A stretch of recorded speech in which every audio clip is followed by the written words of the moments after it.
pray. Lord, have mercy upon us. Lord, have mercy upon us. Now the Lord's Prayer. Our Father, who art in heaven, hallowed be thy name. Thy kingdom come, thy will be done, on earth as it is in heaven. Give us this day our daily bread, and forgive us our trespasses, as we forgive those that trespass against us. And lead us not into temptation, but deliver us from evil. For thine is the kingdom, the power, and the glory, forever and ever. Amen.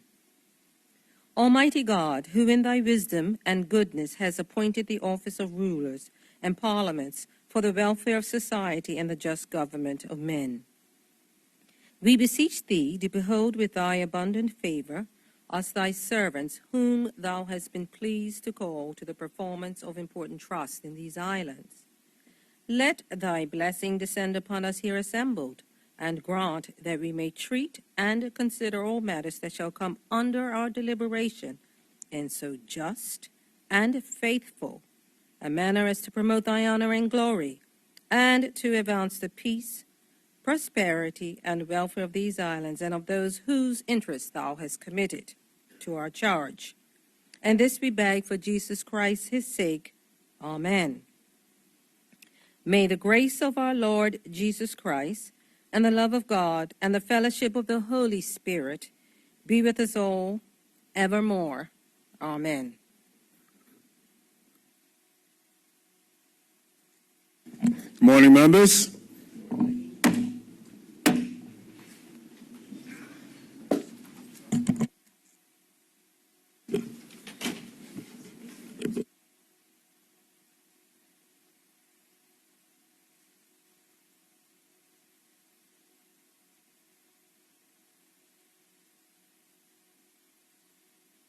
Okay.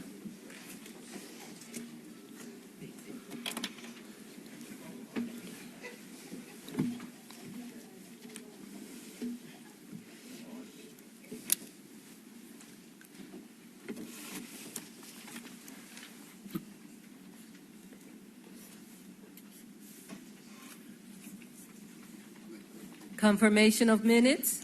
Members, excuse me. Members, the minutes from the 27th of September have been circulated. Are there any corrections, omissions? None. Minutes will be confirmed as printed. Messages from the governor. There are none. Announcements by the speaker. There are none. Messages from the Senate. There are none. Papers and other communications to the House. We have 3 papers this morning to be communicated to the House, and the first is in the name of the Minister of Finance. Minister? Good morning, Mr. Speaker. Good morning. Mr. Speaker, I have the honor to attach and submit for the information of the Honorable House of Assembly the Pension Commission Annual Report for the years 2011 to 2017. Thank you. Thank you. The next paper this morning is in the name of the Minister of Health. Minister? Good morning, Mr. Speaker. Good morning. Mr. Speaker, I have the honor to attach and submit for the information of the Honorable House of Assembly the Bermuda Health Council Annual Reports for the year 2018-19. Thank you. And the third is in the name of the Minister of Education. Minister? Good morning, Mr. Speaker. Good I have morning. the honor to attach and submit for the information of the Honorable House of Assembly the Chartered Professional Accountants of Bermuda Amendment Bylaws 2019. Thank you. Petitions. There are none. Statements by ministers. This morning we have some 9 statements to be delivered. The first statement is in the name of the Premier. Premier, would you like to present your statement? Yes, Mr. Speaker, I shall. Good morning to you, Mr. Speaker. Mr. Speaker, honorable members will recall that I advised this honorable House on the 31st of May of my intention to establish a commission of inquiry to fulfill the mandate of this House expressed in its resolution on the 4th of July, 2014. Honorable members will similarly recall that this now forms part of the legacy of the late honorable member Walton Brown, who was its champion. Mr. Speaker, it is in our late colleague's honor that I am pleased today to advise this honorable House of the members appointed to this important commission.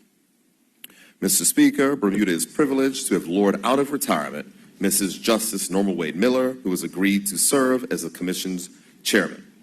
Members appointed are as follows. The Honorable Wayne Parentchief, former member of this House, Minister of National Security, and Assistant Commissioner of Police. Ms. Linda Milligan White, Senior Counsel practicing at the Bermuda Bar. Mr. Quinton Stovall, a prominent quantity surveyor. Ms. Frederica Forth, a former banking executive and an experienced realtor. Mrs. Maxine Binns, Consultant Legal Counsel within the Business Development Unit. And Mr. Jonathan Starling, Economic and Cooperative Development Officer within the Bermuda Economic Development Corporation. Mr. Speaker, I'm also pleased to advise the House that Senior Civil Servant Ms. Marva Jean O'Brien, most recently Permanent Secretary in the Ministry of Legal Affairs, has been seconded as Secretary to the Commission. Mr. Speaker, now that the Commission has been appointed, honorable members and the public will be advised the location of the Commission's offices, their contact details, and the Commission's procedure next week. On behalf of the government and the people of Bermuda, I'm extremely grateful to the Chairman and members for agreeing to serve and to conduct this important work. Mr. Speaker, my comments in May bear repeating, and I quote, "Truth can be uncomfortable. Unearthing historic wrongs may be inconvenient for some, but it is never too late for justice." End quote. Thank you, Mr. Speaker. Thank you, Premier. The second statement this morning is in the name of the Minister of Finance. Minister. Mr. Speaker, in accordance with Section 2AA3 of the Government Loans Act of 1978, I rise to inform this Honorable House of the execution of a government guarantee on behalf of Hotel Co. Bermuda Holding Limited, part of the Hotel Co. International Group of Companies, in relation to loans to finance the development costs and related expenses associated with the construction of the proposed St. Regis Bermuda Hotel in St. George's. This is indeed an historic project for the tourism industry, the St. George's community, and Bermuda as a whole. Mr. Speaker, honorable members will recall that the previous government signed the Master Development Agreement with Hotel Co. Bermuda Holdings Limited, which was followed by a groundbreaking ceremony which took place on May 4th, 2017. Mr. Speaker, just to provide honorable members with a little bit of background on the Hotel Co. Group. The origin of Hotel Co. goes back 60 years, when it started in Venezuela as a construction company and real estate developer of housing and commercial projects. The company went international at the beginning of the 2000s. In the 1990s, the company switched the main focus of its business to the development and direct construction of hotel properties. Hotel Co. has built 5 hotels with a total of 1,160 rooms, all of them operated by Marriott International under its various brands.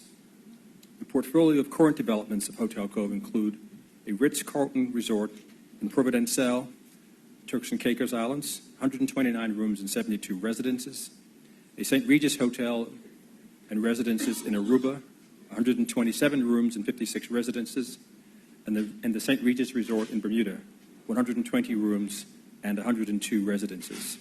It is the philosophy of the company to hold the ownership of the hotels for the long run. Mr. Speaker, the government gave an undertaking to support the financing of this project by providing a guarantee for up to $25 million of the estimated project cost of $160 million. The developers relied on this commitment when arranging the financing for this project, and it is only fair that the current government also honor this commitment. This project has and continues to provide jobs for Bermudians in the construction phase, as well as jobs for Bermudians once the facility becomes operational. Mr. Speaker, the guarantee provides that the government cannot be legally required to fund more than $25 million to repay the lender if Hotel Co. Bermuda Holdings Limited is unable to perform their obligations to the lender. The financing being guaranteed is provided under a loan financing maturing in 15 years. Mr. Speaker, it is important to note that the government will be compensated for providing the guarantee. Also of note is the fact that initially the developer invested a greater sum of their own equity capital into the project, and is a sign of good faith and a show of confidence by the developers in the viability of the project. Mr. Speaker, to be clear, the government guarantee is in relation to the bank loan and not the developer's equity. Therefore, the government's actual contingent liability only exists in line with the bank loan, and it's a tranche A loan. The funding arrangement for the project are as follows. The first $35 million of the project costs is funded with equity capital.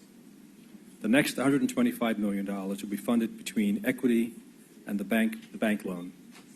62.5%, or $100 million, will be funded with equity, and 37.5%, or $60 million, will be funded with bank loans.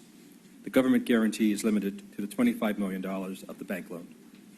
Mr. Speaker, the development is on time and on budget, and its estimated opening of the hotel was scheduled for the spring of 2021. At the end of September 2019, the total investment in the St. Regis development was $65 million, and 100% of that was funded by equity from the developers. Mr. Speaker, the 120-room St. Regis Bermuda Resort will be the first significant hotel development in St. George's, which includes a casino, spa, and golf resort, and will potentially provide for many opportunities for local residents and businesses to participate firstly in the construction of the development and eventually in the running of this tourism facility in the East End. Thank you, Mr. Speaker. Thank you, Minister. Minister, the next statement is also in your name. Would you like to present that one as well? Mr. Speaker, in accordance with Section 64(1) of the National Pension Scheme Occupational Pensions Act of 1998, I am pleased to table the Pension Commission Annual Report for the years 2011 to 2017.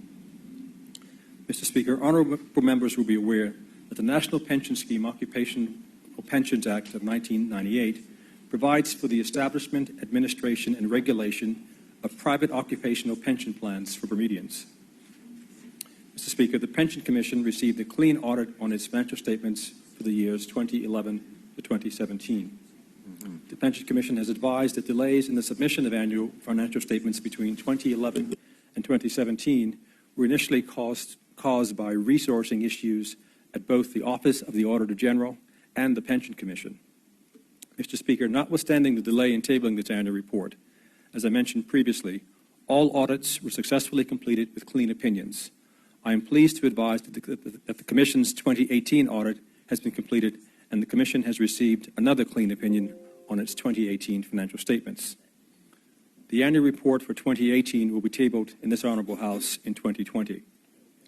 Mr. Speaker, honorable members are advised that as at December 31st, 2017, 3,096 employers and 22,006 employees of self-employed persons were participating in registered plans. In comparison, 2,996 employers and 23,722 employees or self-employed persons were in registered plans at the end of 2010.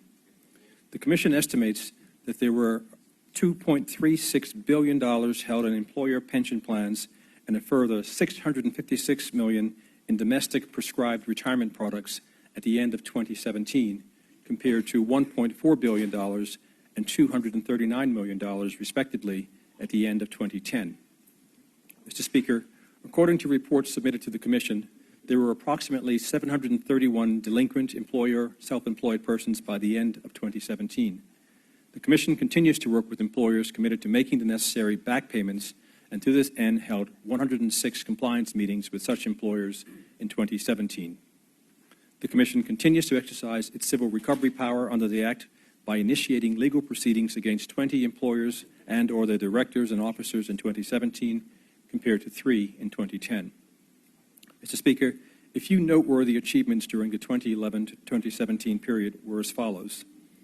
The Commission was invited to make presentations at the Canadian Investment Institute Education Program in Bermuda, the Rotary, the Chamber of Commerce, a Human Rights Commission panel, the Bermuda Human Resources Association, the Center on Philanthropy, the BEDC, the Bermuda Health Council, and local talk shows.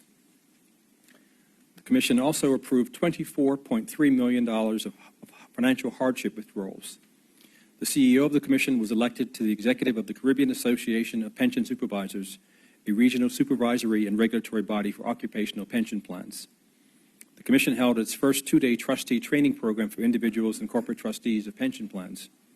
And the Commission continued to provide assistance and expertise to a number of external entities, such as the Spending and Government Efficiency Commission, Government Fiscal Responsibility Panel, and the Pension and Benefits Working Group. In closing, I would like to acknowledge the tireless efforts and inarguable progress that the Pension Commission is making and extend my appreciation to the board, management, and staff of the Commission for their efforts during the 2011 to 2017 period. Thank you, Mr. Speaker. Thank you, Minister. The next statement this morning is in the name of Minister Furbert. Minister, would you like to present your statement? Thank you, Mr. Speaker. Mr. Speaker, today I would like to provide this Honorable House with a report on the recent developments within the Universal Postal Union, UPU, particularly pertaining to the contentious issue of rates charged by countries for the handling of mail and parcel flowing through their postal services. Mr. Speaker, honorable members will recall that in July of this year, I gave a background on the history of the UPU as well as its composition of 192 member countries, including Bermuda. In my previous report in this honorable House, I mentioned the problems the UPU was facing, the stance of the United States of America pertaining to rates charged for shipment of mail and parcels. Mr. Speaker, as a backdrop to the impasse, the postal remuneration system, also known as the terminal dues system, ensures that countries are compensated for the cost of handling, transporting, and delivering bulky letters and small packages across borders. Member countries agreed on a new system during the 2016 Universal Postal Congress in Istanbul. However, the USA consistently voiced displeasure with this new system. Mr. Speaker, I attended the third extraordinary Congress of the UPU, which was held in Geneva, Switzerland from September 24th to 26th. This Honorable House will recall my previous statement concerning the UPU and the significant challenges it faced with the announcement that the USA intended to leave the UPU in order to set its own postal rates. As I previously mentioned under 2016 fee structure, the USA was restricted by the UPU in what it could charge for handling parcels imported into the USA. Mr. Speaker, at this extraordinary Congress, several options were discussed on the way forward regarding the terminal dues charged country to country for the handling of mail and parcel. This country was swiftly arranged specifically to vote on the various proposals devised by the UPU in response to USA declaration, declared intention to leave the UPU in order to charge its own rates. Mr. Speaker, 153 countries were represented at this third extraordinary Congress, with well over 400 delegates present.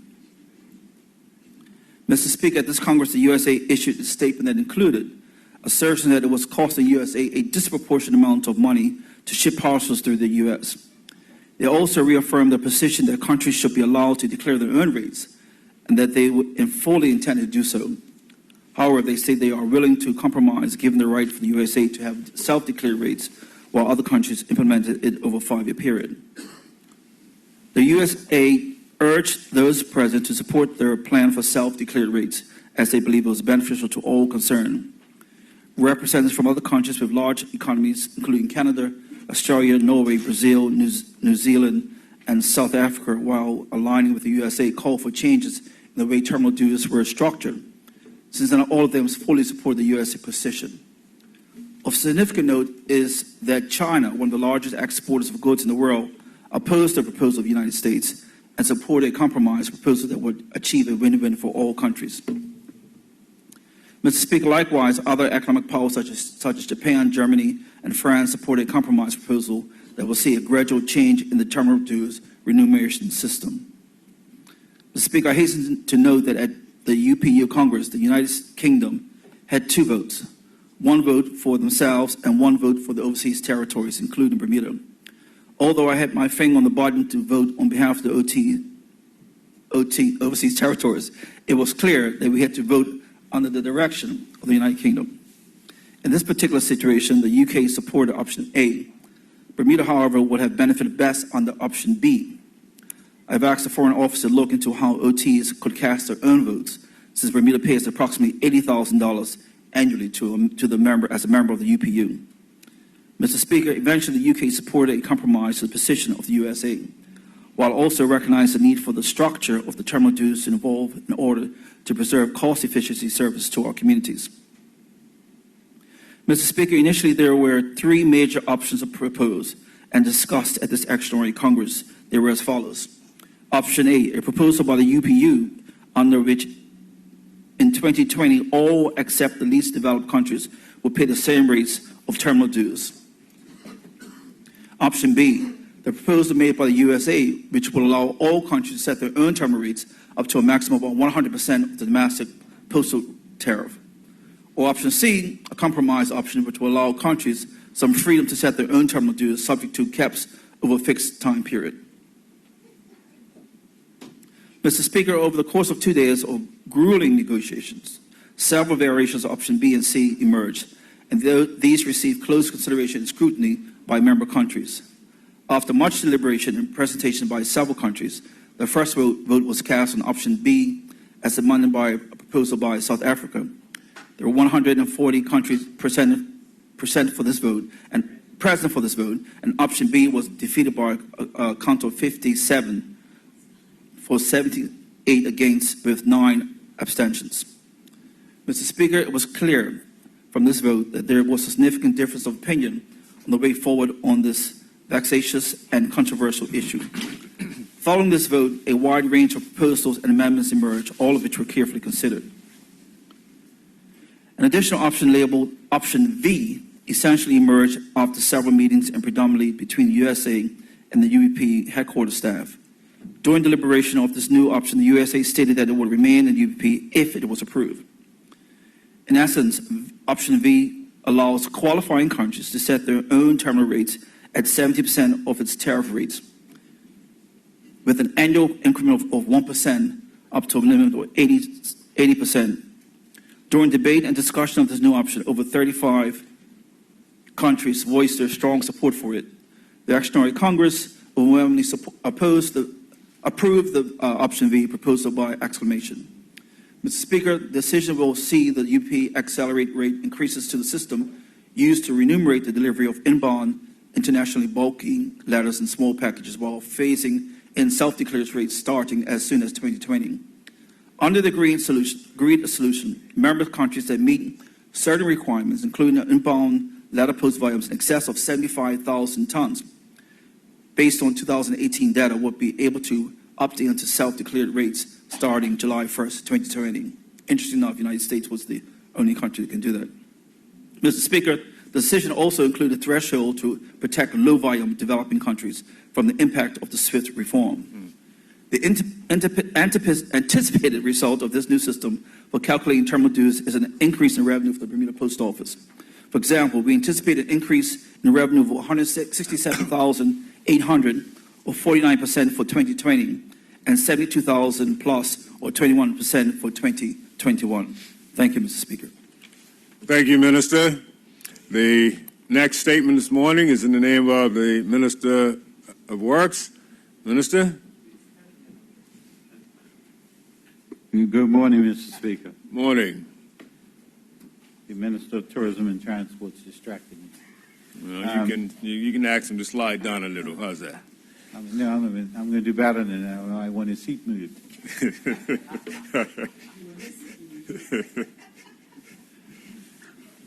Good morning, Mr. Speaker. Prior to the start of the school year, my colleague, the Minister of Education, the Honorable Diallo-Rebane, made a very difficult decision to keep T.N. Tatum Middle School closed for this current school year. This decision was based on the findings contained in the Facilities Inspection Report prepared by the Government Safety and Health Coordinator. That report not only documented several health and safety issues, including mold, but it also highlighted that negligent human behavior was a contributing factor. Mr. Speaker, with that decision, it became clear to both the Ministry of Public Works Building Section and the Ministry of Education Facilities Department that the buildings could not simply remain shuttered for an entire school year. Everyone knows what happens when any building in our subtropical climate is closed. It's the perfect environment for mold and mildew, Bermuda's national flower, in my opinion, to flourish. The team discussed options to ensure that did not happen. The first thing would be for the T.N. Tatum staff to remove all school supplies and personal effects from the buildings so that a thorough cleaning of the facility could occur and any unwanted supplies and equipment could be disposed of. The request was for that to occur by the 31st of October, 2019, so that crews can begin the full cleaning exercise. Concurrent with those discussions, in August, Mr. Speaker, I conducted a tour of the facility to ascertain what steps should be taken to ensure the integrity, security, and ongoing cleanliness of the buildings. Those discussions included how we could temporarily repurpose some of the buildings so that there remained a physical presence on site to discourage vandalism, damage, or even unauthorized occupancy of the building, all of which have occurred over this period. Mr. Speaker, several of the classrooms, particularly those in the Family Services block, a single-story structure at the eastern end of the property, were suitable for various community activities that would provide that physical presence we sought. Included in that area was a weight training room, carpentry and wood workshops, family studies and counseling rooms, along with toilet facilities. All of these areas tested clean of any mold or air quality issues. Mr. Speaker, Pembroke Hamilton Club, PHC, and let me declare my interest as a member, have had a long-standing lease arrangement with the Ministry of Public Works for the use of the playing field for both training and their multitude of community football programs. So it was a natural fit to approach them first to see if there could be some temporary expanded use of the school facilities that could assist those programs. Needless to say, they were very receptive of the offer, and we are advancing those discussions, but in the interim, we have immediately extended use of the toilet facilities for Saturday mornings when they have dozens of young people participating in their various programs. Mr. Speaker, we then set about looking at community-minded activities that would assist particularly young people in the Warwick area, and again, let me declare my interest. T.N. Tatum sits on the boundary of my district and is in MP Lister's district. Mr. Speaker, other activities we are exploring at the use are the use of the weight training room to include a boxing ring, the carpentry shop to be run by qualified carpenters as an after-school program, a family center to be converted into a community kitchen that will provide teaching opportunities for those who wish to learn how to cook and bake, as well as kitchen space for those budding entrepreneurs who can no longer produce baked or cooked goods for sale at home as they do not meet stringent health department conditions. Interest has also been expressed in utilization of the gymnasium for a fitness program and use of the auditorium for church services. Those discussions are ongoing. All of these activities will be under license for a period that ends on the 31st of July 2020, by which time the Ministry of Education will have made a decision on their future needs for the T.N. Tatum campus. Mr. Speaker, you will know that every building needs to breathe in order not to deteriorate. We believe these efforts will ensure that the T.N. Tatum campus will require minor repairs next year to be able to cater to students once again, should that be the Ministry of Education's decision. In a practical sense, this temporary use of T.N. Tatum will provide tangible assistance to a wide cross-section of our community and protect the integrity of this asset. Thank you, Mr. Speaker. Thank you, Minister. I believe this next statement is also in your name. Would you like to continue with that one? Yes, thank you very much, Mr. Speaker. I wish to report this morning on a few infrastructure projects that are currently in train. Mr. Speaker, I have previously reported to this House on the importance of infrastructure in general and bridges in particular. Our bridges play a vital role in social development and economic growth for Bermudians. Our engineers regularly inspect and repair our bridges to ensure safety and infrastructure integrity, but no structure is impervious to the ravages of time, particularly in our harsh Atlantic environment. The Swing Bridge connecting St. David's Island to St. George's Island and Longboat Bridge connecting the mainland to St. David's Island are two examples, and both are due for replacement. In fact, the RFI for that project ends this afternoon, and we look forward to discussing those responses. Mr. Speaker, in the case of Longboat Bridge, it was condemned in 2007. Two single spans of Bailey bridges were built to divert traffic coming from the west and the LF Wade International Airport as a temporary solution. Mr. Minister. I was the minister at the time. Oh, you were the Remember that? minister. That's right. Okay. Yes. That's why I say you would know most of Yes, these you're things, right here. Mr. Speaker. An action plan was developed and executed, and we are nearing the time when construction can begin on a replacement. However, before this can happen, the existing structure must be demolished to make way for the new. A public tender was issued for the demolition, removal, and safe disposal of the Longbird Bridge, superstructure, piers, approach slabs, walls, and services. After the selection process, Christian Construction Limited was a successful bidder and awarded the contract for $249,000, having scored the most points in qualification and also on cost, being the lowest bidder. Mr. Speaker, the works will commence on site immediately following an environmental impact assessment.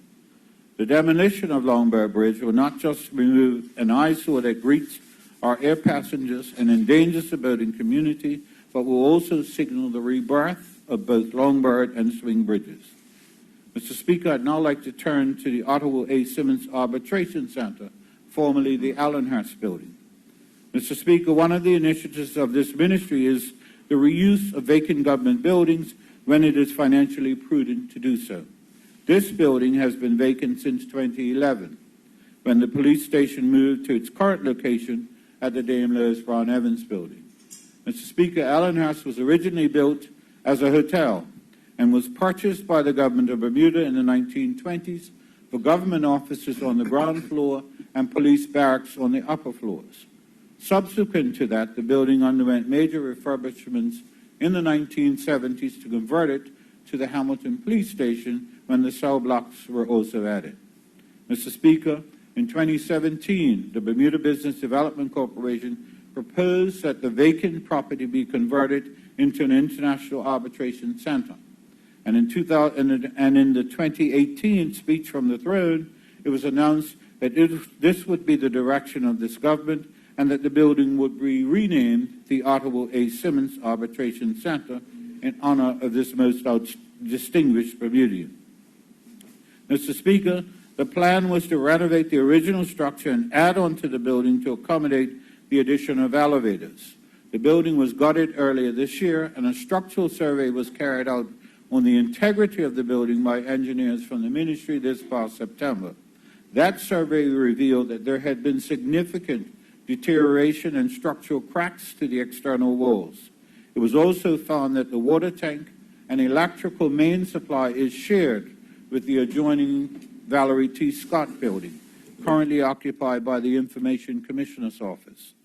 Separately, our Estates Department have had ongoing discussions with the Information Commissioner on deficiencies with that building involving air quality, dampness, and mold issues.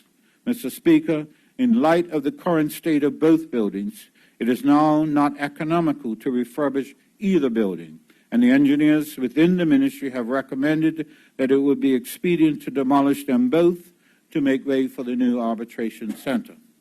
An application for a demolition permit has been submitted with the plan to complete the demolition work expeditiously. The ICO office, as soon as practicable, will be relocated to allow the demolition to occur. Mr. Speaker, you will recall that in 2002, the building was named after the first Bermudian Registrar General, Mrs. Valerie T. Scott. I can advise that her family have been advised of this plan and informed that government will find another suitable means of honoring her distinguished service to Bermuda. Separately, Mr. Speaker, the ministry is in the advanced stage of a public-private partnership to build a brand new building to house the Ottawa A. Simmons Arbitration Center on both lots, and I shall report further on progress as I am able. Thank you, Mr. Speaker. Thank you, Minister. The next statement this morning is in the name of the Minister of Education. Minister. Thank you. Good morning, Mr. Speaker. Good morning, morning. colleagues. Mr. Speaker, this morning I rise and take great pleasure in sharing with my honorable colleagues that effective Monday, October 21st, 2019, accountants in Bermuda holding the professional designation of the Association of Chartered Certified Accountants, or better known as ACCA, are now fully recognized as professional accountants in Bermuda. Mr. Speaker, this has been a journey indeed. Let me share with my honorable colleagues the context of this journey. Since 2009, the ACCA Caribbean has been engaged in discussions with key stakeholders in Bermuda, primarily to address recognition issues and to promote the ACCA qualifications as viable and alternative career pathways to becoming a professional accountant. In 2012, after much discussion, the Bermuda College, through its Division of Professional and Career Education, commenced offering ACCA accounting qualifications and became a licensed computer-based testing center for examinations administered by the ACCA. Mr. Speaker, the ACCA Certified Accountant Technician program, after being offered by the Bermuda College, was both promoted at both of our senior schools and deemed to be very attractive. There was a definite interest in incorporating the program into high school curriculum as an option under the Career Pathways Dual Enrollment Program. However, after a lack of market recognition of the ACCA designation, there was significant drawback to making this happen. Mr. Speaker, a key benefit of the ACCA technical program being offered in Bermuda is the fact that, unlike other accounting designations, students do not need a bachelor's degree in order to enroll in the program. They can enter the program and earn their Bachelor of Science in Applied Accounting and Master of Business Administration degrees as they progress through the coursework and the 3 years of relevant work experience. The ACCA program provides an avenue for Bermudians to earn an internationally recognized professional accounting designation without having to leave the island. It was recognized that acquiring the ACCA designation locally will position Bermudians for accounting jobs, particularly in light of the high number of non-Bermudian accountants in Bermuda on work permits. Mr. Speaker, the journey continued in April 2014 when the CPA Bermuda Act was amended but did not recognize the ACCA qualification. The amendment stated that only members of CPA Bermuda could refer to themselves as professional accountants and could use the professional designations in Bermuda. This negatively impacted both the perception of the ACCA designation in the marketplace and enrollment in the ACCA program at the Bermuda College. Despite efforts to rectify this injustice, little progress was made. Consequently, Mr. Speaker, after becoming the Minister of Education in July 2018, in September 2018, I ensured discussions were re-engaged with the principals of CPA Bermuda with a directive issued to amend the CPA Act and the CPA bylaws to include professional accountants who currently hold the ACCA designation. Mr. Speaker, the ACCA qualification upholds global accounting education standards set by the International Federation of Accountants. The qualification has also been officially benchmarked to the master's degree level in the UK. Finally, after several years of advocacy and dialogue with a number of government ministers and officials promoting the values and benefits of ACCA qualification, in 2018, CPA Bermuda agreed to support the amendment of their act and include ACCA professionals. Resultingly, persons holding the ACCA designation will be able to practice in Bermuda with the same rights and privileges as any other professional accountant and be recognized on equal footing. The acceptance of the ACCA designation will also introduce competition to the job market, thus facilitating choice, driving standards, and ultimately growing the economy. The amendments will also allow the Act and bylaws to take into account those accountants entering Bermuda on a temporary basis, thus strengthening the regulatory arm of the accounting profession and protecting the public. Mr. Speaker, in support of this momentous occasion, the head of ACCA Caribbean, Ms. Shali-Ann Muhammad, along with Dr. Kenneth Henry, ACCA Council Member and Associate Professor at FIU, Ms. Paula Marcel Iris, Head of the Business Development and Members at ACCA Caribbean, and Ms. Anuska Sami, Education and Student Development Manager at ACC Caribbean, all traveled to Bermuda this week from Trinidad to meet with members of the CPA Bermuda and launch the local ACCA chapter in Bermuda. A professional networking event, as well as a joint press conference, was held yesterday at the Hamilton Princess Hotel to announce the partnership.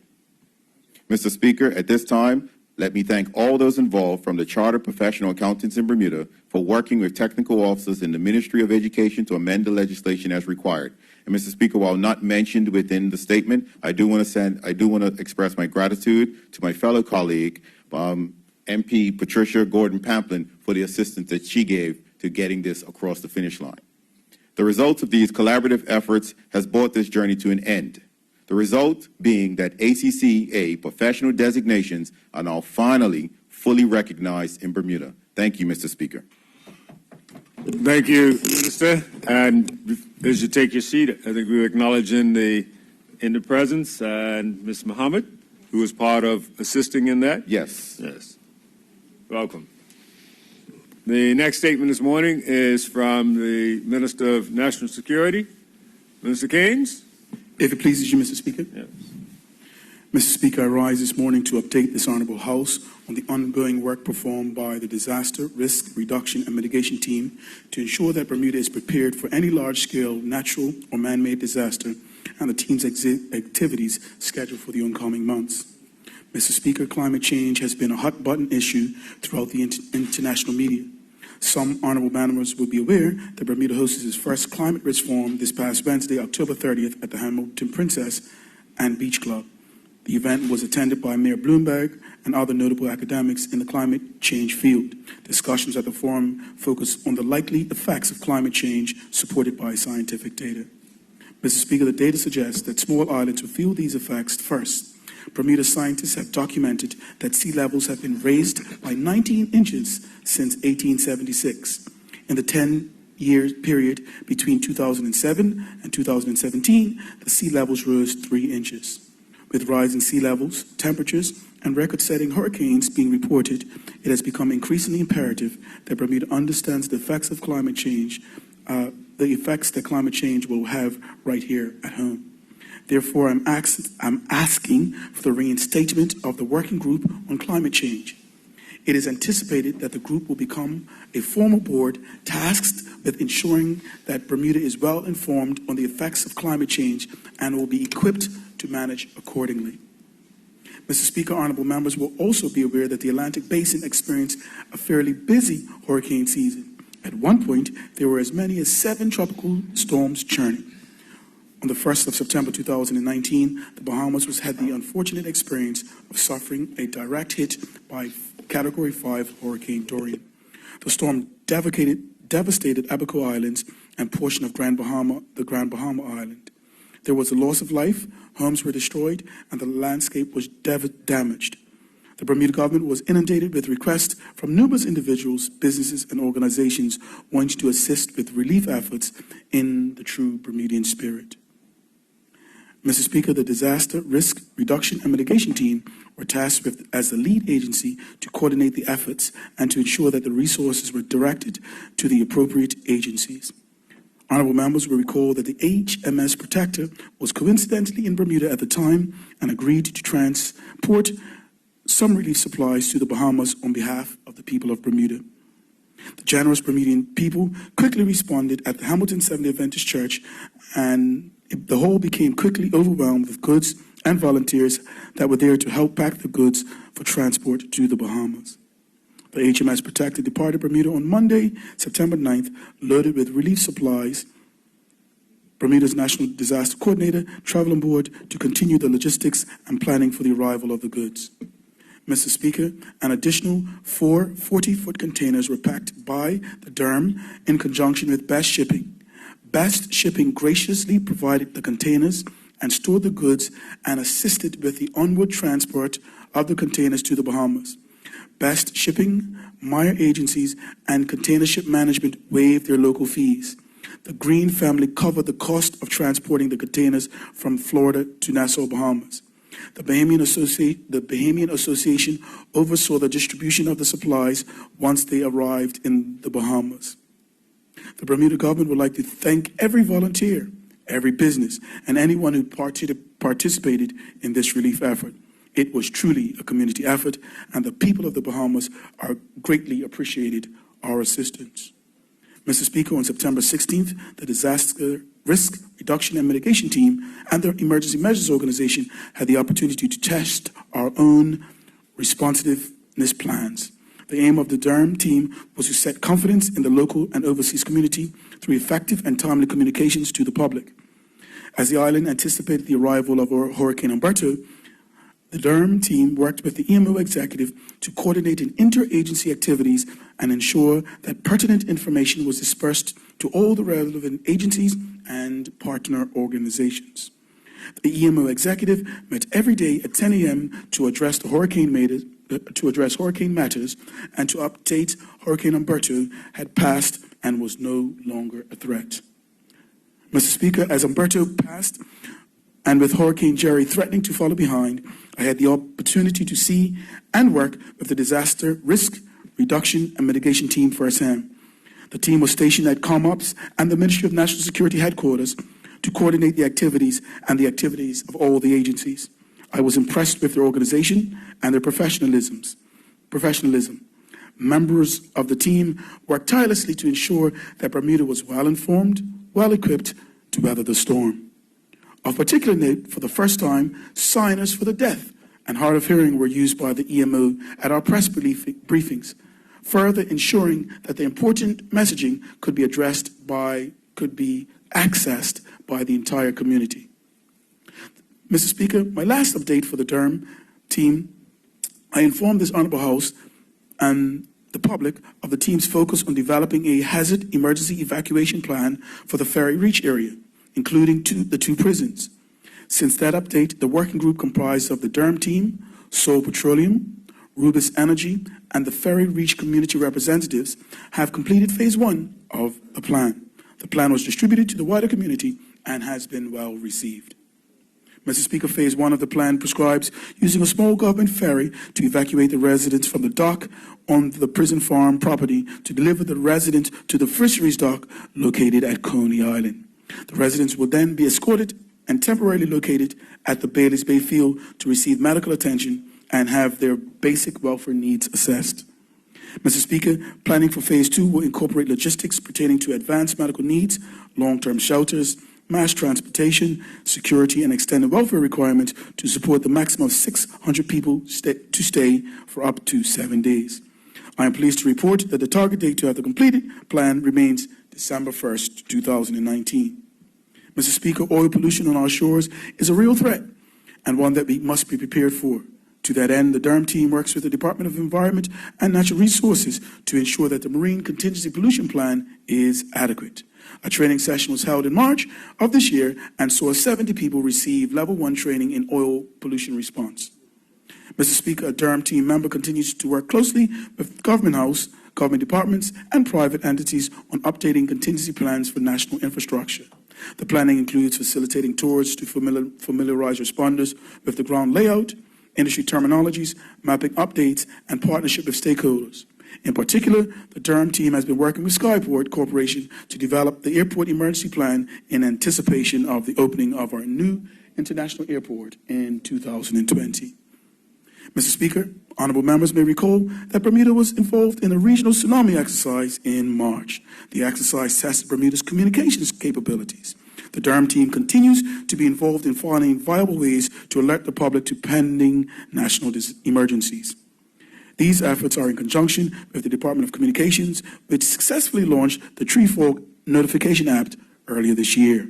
The Bermuda Weather Service, Marine Operations, and other EMO agencies, as well as the private sector. Additionally, the Durham team member sits on the steering committee for the new government radio initiative, which will allow interagency operability once implemented. Mr. Speaker, from June 12th to June 14th, the government cybersecurity manager attached to the Durham team traveled with representatives of the Ministry of National Security to participate in the regional conference on policies and strategies for cybercrime in the community held in the Dominican Republic. The conference was focused on international cooperation and the establishment of good practices to combat cybercrime at the national and international levels. Mr. Speaker, October was Cybersecurity Month. Events were planned by the Cybersecurity Governance Board. 2 of the Durham team members sit on this board. Honorable members will be aware that the board is made up of the total of 8 representations with the goal of informing the public of the activities that were planned from the government cybersecurity strategy. The Cybersecurity Governance Board is continuing to review the Bermuda government's cybercrime legislation to ensure that it is aligned with international standards. Mr. Speaker, the Durham team the National Planning Coordinator has been actively involved in planning the safety and security of our upcoming large-scale events, including the Bermuda Championship PGA Tour event that is happening at the Port Royal Golf Course right now. From time to time, it was confirmed that Bermuda would host this event. The National Events Planning Coordinator has been involved in the meetings between the organizers, the government ministries, emergency service providers, and non-governmental entities such as the Bermuda Hospitals Board and the St. John's Ambulance to ensure that the event is professionally and safely organized. Hosting events such as the PGA Tour gives Bermuda an opportunity to showcase to the world that Bermuda is capable of successfully and safely accommodating prestigious sporting and entertainment events. Mr. Speaker, Bermuda will play host to a number of high-profile events in 2020, such as the Crifter Games. They will be held in April. Planning meetings with the organizers have recently commenced, and further updates will be provided as they become available. The National Events Coordinator works alongside the Liquor Licensing Authority and the Bermuda Police Service, as well as other stakeholders, to ensure that the public events are properly organized to decrease the risk of major incidents occurring and anything that could lead to jeopardize Bermuda's reputation. Mr. Speaker, it is in line with these recommendations that the World Health Organization and the Pan-American Health Organization, a disaster coordinator, have been appointed to work alongside the DERM team. It is intended that this appointment will develop in a joined-up approach between health planning and disaster and contingency planning. Our regional health exercise is being planned to allow Bermuda to test its public health emergency response plans. Mr. Speaker, the work of the Disaster Risk Reduction and Mitigation Team is important in ensuring that Bermuda is prepared for any large-scale natural or man-made disaster. I will continue to update this Honorable House on this work and with the important work that all departments and units within the Ministry of National Security. Thank you, Mr. Speaker. Thank you, Minister. But, Minister, before you start, I'm going to ask the Deputy to take the chair, and you can do your last statement. Yes, Mr. Speaker. Thank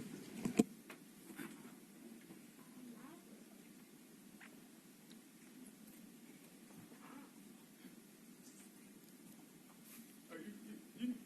Minister, you can go ahead and start. Mr. Speaker, this morning I will wish to highlight and to acknowledge the important work that the Ministry of National Security's Gang Violence Reduction Team continues to do in our community. Honorable members will recall that the team operates from a coordinated plan to tackle gang violence and antisocial behavior through a series of strategically designed prevention, intervention, and rehabilitation programs and initiatives. Mr. Speaker, during the summer and continuing into this current school year, the Gang Violence Reduction Team has been hard at work. I am pleased to provide some highlights and outputs and outcome data for the programs that were delivered during the summer and are now being expanded upon. Mr. Speaker, this summer saw the successful launch of the Gang Violence Reduction Team's Work Placement and Mentoring Initiative. 15 local companies grasped the opportunity to host 14 student employees for a 6-week training program. The program's main objective was to help at-risk youth develop people skills and personal insights needed to transition from adolescence and antisocial behavior to a life of meaningful work through the work readiness program and work placement experience. Mr. Deputy Speaker, the program evaluation data has been collected and highlights the positive outcomes of this initiative. 100% of the selected students participated in the work readiness workshop. 13 of the 14 students completed the entire 6-week program. 12 of the 14 students did not miss a day during their work schedule. Mr. Deputy Speaker, each student was given a job coach and a mentor, a job coach/mentor, who was responsible for providing weekly coaching, checking in sessions to support the young person during their work experience. These business partners demonstrated their engagement with the program, completing with a 93% completing week evaluations and coaching meetings with students. A total of 118 job coaching sessions were held by the program manager. 100% of the business partners have indicated that they wish to participate in the program again. Mr. Speaker, commitment to the students involved in the program was such that the program manager granted 11 of the 14 students an additional 2 weeks paid based on their weekly performance reports and supervisor satisfaction. 5 of the students have subsequently been hired part-time or in full-time positions by the companies on their own accord. In addition, 2 students were offered summer jobs for 2020 season. Mr. Speaker, Mr. Deputy Speaker, the Gang Violence Reduction Team made 2 referrals in addition to emotional and social support services and supported 4 students through crisis incidents. It gives me great pride to report that 13 of the 14 students in the program stayed clear of anti-social or criminal behaviors for the length of the program. Mr. Speaker, I would like to commend the Gang Violence Reduction Team for the outstanding work they have done with the Summer Youth Placement Program. We would like to also extend a thank you to each business partner who agreed to engage in this initiative. Programs such as these allow us to show our young men that there are opportunities outside the life of antisocial behavior. They also give the work of the business community the first-hand opportunity to develop the work ethic and capabilities of some of the marginalized young people. The Gang Violence Reduction Team intends to extend this program into the school year to provide students within the team's high school programs to experience meaningful work opportunities. Mr. Speaker, honorable members will also be aware that the opening of the Redemption Farm has been a priority for the Gang Violence Reduction Team. For several months, the Redemption Farm pilot program has been operational for the last 16 weeks. 10 trainees have been identified as possible at-risk youth and are prone to antisocial behavior. Each one of these participants have expressed their desire to direct their life towards pro-social and a productive path. Prior to the enrollment in this program, each trainee was required to complete the registration program, which included an interview with the program manager, completing the trainee registration forms, and participating in the trainee orientation led by the Gang Violence Reduction Team. Mr. Speaker, trainees work from Monday through Friday, each day is comprising of either personal development sessions or farming sessions. Weekly evaluations are completed by the Redemption Farm trainees and by the Gang Violence Reduction Team. The goal of the trainee evaluation is to review and assess the trainee's performance, aptitude, and skill. These evaluations help the trainees to understand the key areas that they're doing well and that the areas they need to improve. The Redemption Farm program has an MOU with the Bermuda Housing Corporation to pay the individuals from this program. Mr. Speaker, the importance and distinct power of education is key. The key focus of the Redemption Farm. Trainees in the program's personal development sessions, life skills sessions, job readiness workshops, and career exposure sessions. As the program grows and develops, GED classes will be fused into the sessions, which are built onto the Redemption Farm training.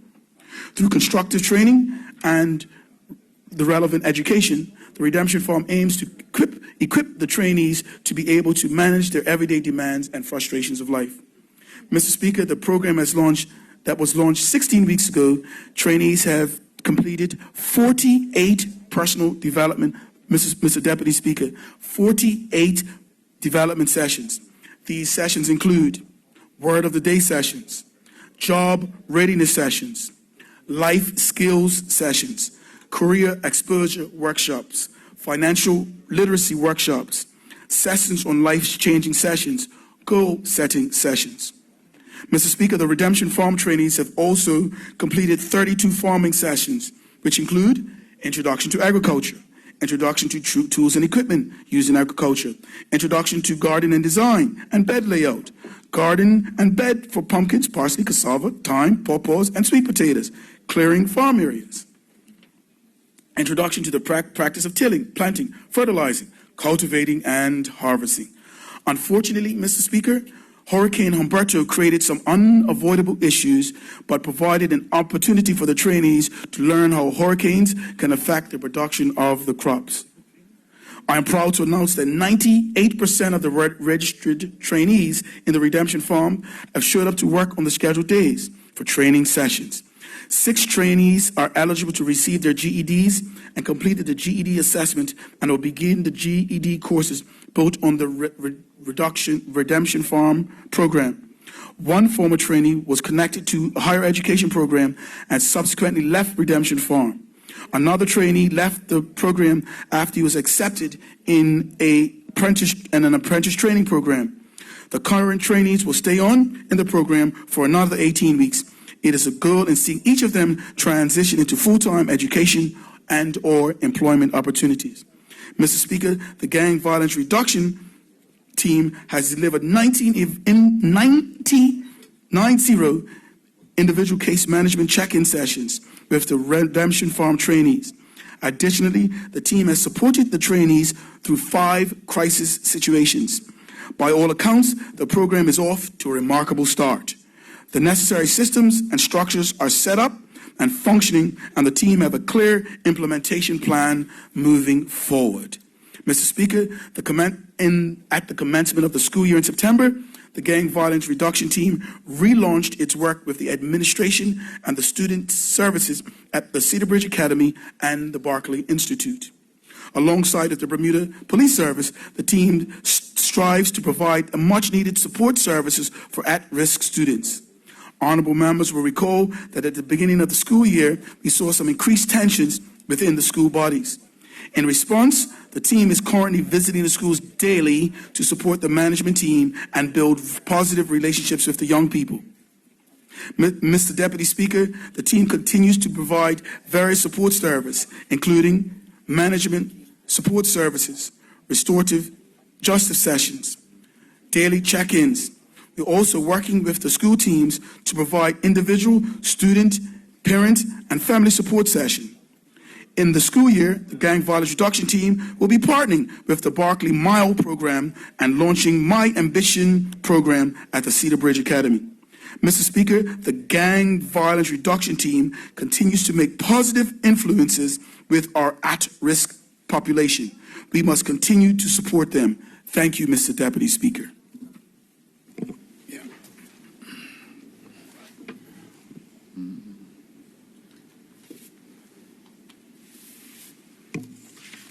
Reports of committee.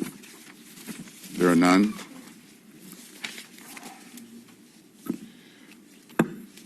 Question period. The questions for the Premier has been deferred, and the Honourable Member, Mr. De Silva, Minister, you got some oral responses? Yes, I do. Is the questions going to be put first, Mr. Acting Speaker? They can. Yes, thank you, Mr. Speaker. In the absence of the Deputy Leader, I'll read those questions.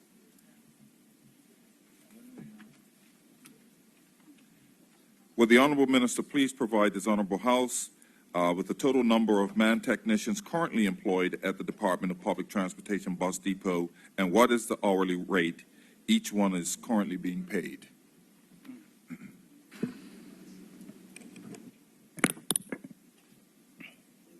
Mr. Deputy Speaker, total man technicians currently employed at DPT.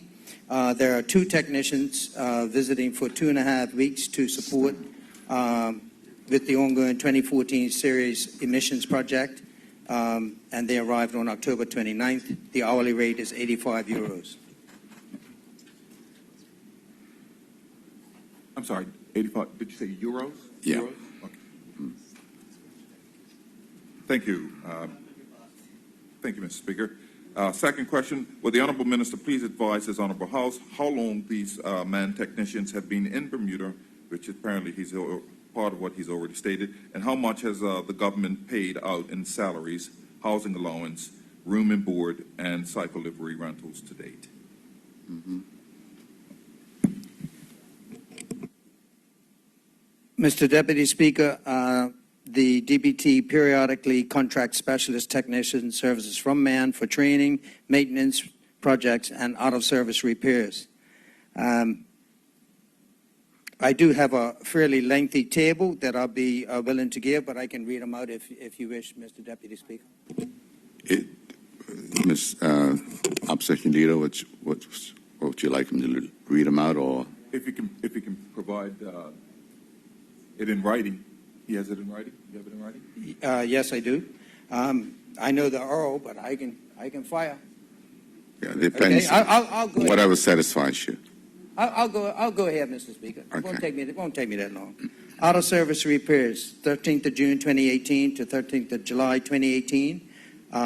Two-man technicians for 4 weeks. 6th of August 2018 to 24th of August 2018, 3 weeks, 2 men.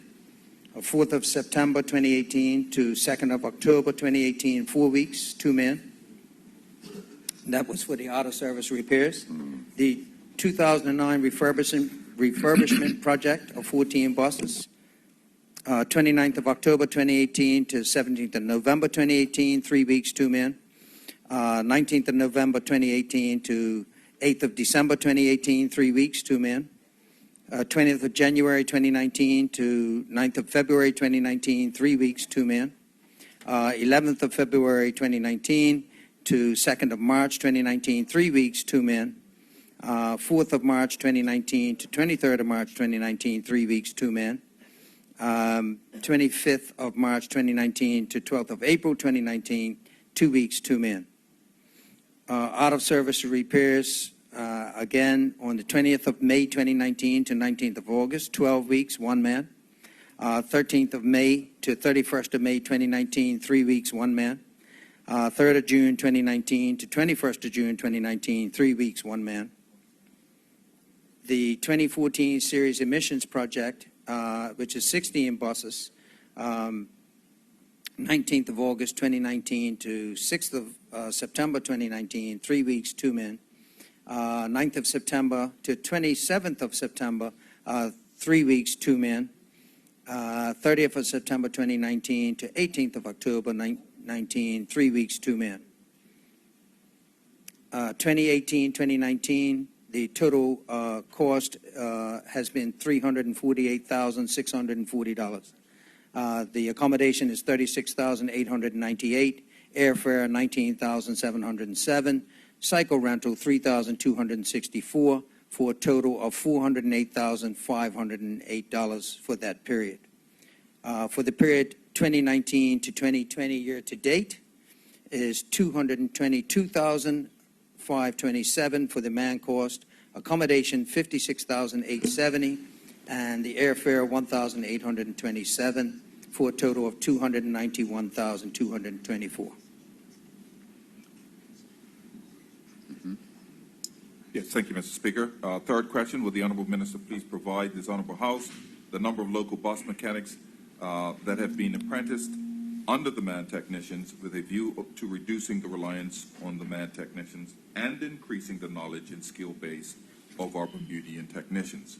And what is the longest work permit term granted to any man technician? Mr. Deputy Speaker, it is DPT's policy that local technicians work alongside man technicians on maintenance projects and repairs. This provides unique opportunity for the knowledge, sharing, and development of local technicians. Concerning formal apprenticeships, DPT has 1 recent graduate, 1 third-year apprentice, and is in the process of recruiting for an entry-level apprentice, tradesman, and technician.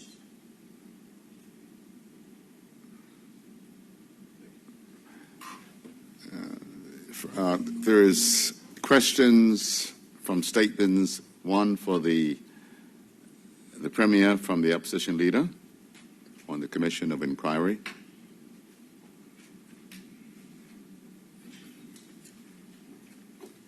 Yeah, I will repeat the question. I must say, I did speak to the Premier. I did speak to the Premier, and he did preliminary answer, but I will, for the general public's awareness, I was just curious, knowing that the appointment has been made on the second page, or is it the third page? Second page, down below, it says, I'm also pleased to advise the House that the senior civil servant, Ms. Marva O'Brien, will be seconded to the Secretary to the Commission. I was just curious as to the appointment and whether the appointment has been made to replace Marva O'Brien in the Ministry of Legal Affairs, who that PS is. Thank you very much, Mr. Deputy Speaker. Mr. Deputy Speaker, it would not be appropriate for me to comment on matters of the public service, as those are matters that are reserved for the head of the public service and the governor. Any further? The next question is for Minister Dickerson, the Finance Minister, from Cole Simons. The honorable member. Thank you, Mr. Speaker. The guarantee, I understand, is for a face value of $25 million. My question to the minister, has he made a reserve for legal fees that will be attached to the guarantee should it be called? So I know you said you put a limit of $25 million, but that would be the face value of the guarantee, and I'm not certain that it will include legal costs. Can you expand upon that, please? Mr. Deputy Speaker, no reserve has been made in contemplation of legal fees associated with the calling of this particular guarantee for a couple of reasons. At the moment, it is my view that the likelihood of this guarantee being called or having to be funded is fairly low. The structure of the transaction provided for the inflow of a whole bunch of equity capital before debt amounts were allowed to be drawn. As I mentioned during the course of the statement, there $160 million is the cost of the project. The project, as contemplated, is fully funded, with $100 million of those costs being in the form of equity and the other 60 being in the form of two bank loans, a $25 million tranche A and a $35 million tranche B. Our guarantee relates to the tranche A loan, which is the most senior of the two pieces of debt. So inasmuch as there is a potential issue, the creditors who would be in line to receive proceeds from any potential sale of the asset if it had to be sold, the first monies go to the tranche A lenders, which is where our guarantee sits. And so the likelihood of there being a loss or a real need to call the guarantee for that piece of debt is fairly remote, hence no provision has been made for legal expenses associated with it. Mr. Simons? Thank you. The second question.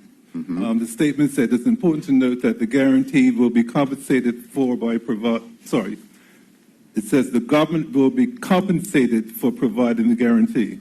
Can the Minister of Finance tell the Honorable House how much the government is being compensated for the issuance of the guarantee? The government will be paid 25 basis points per year, or $62,500 for the guarantee. Any further questions? No further questions.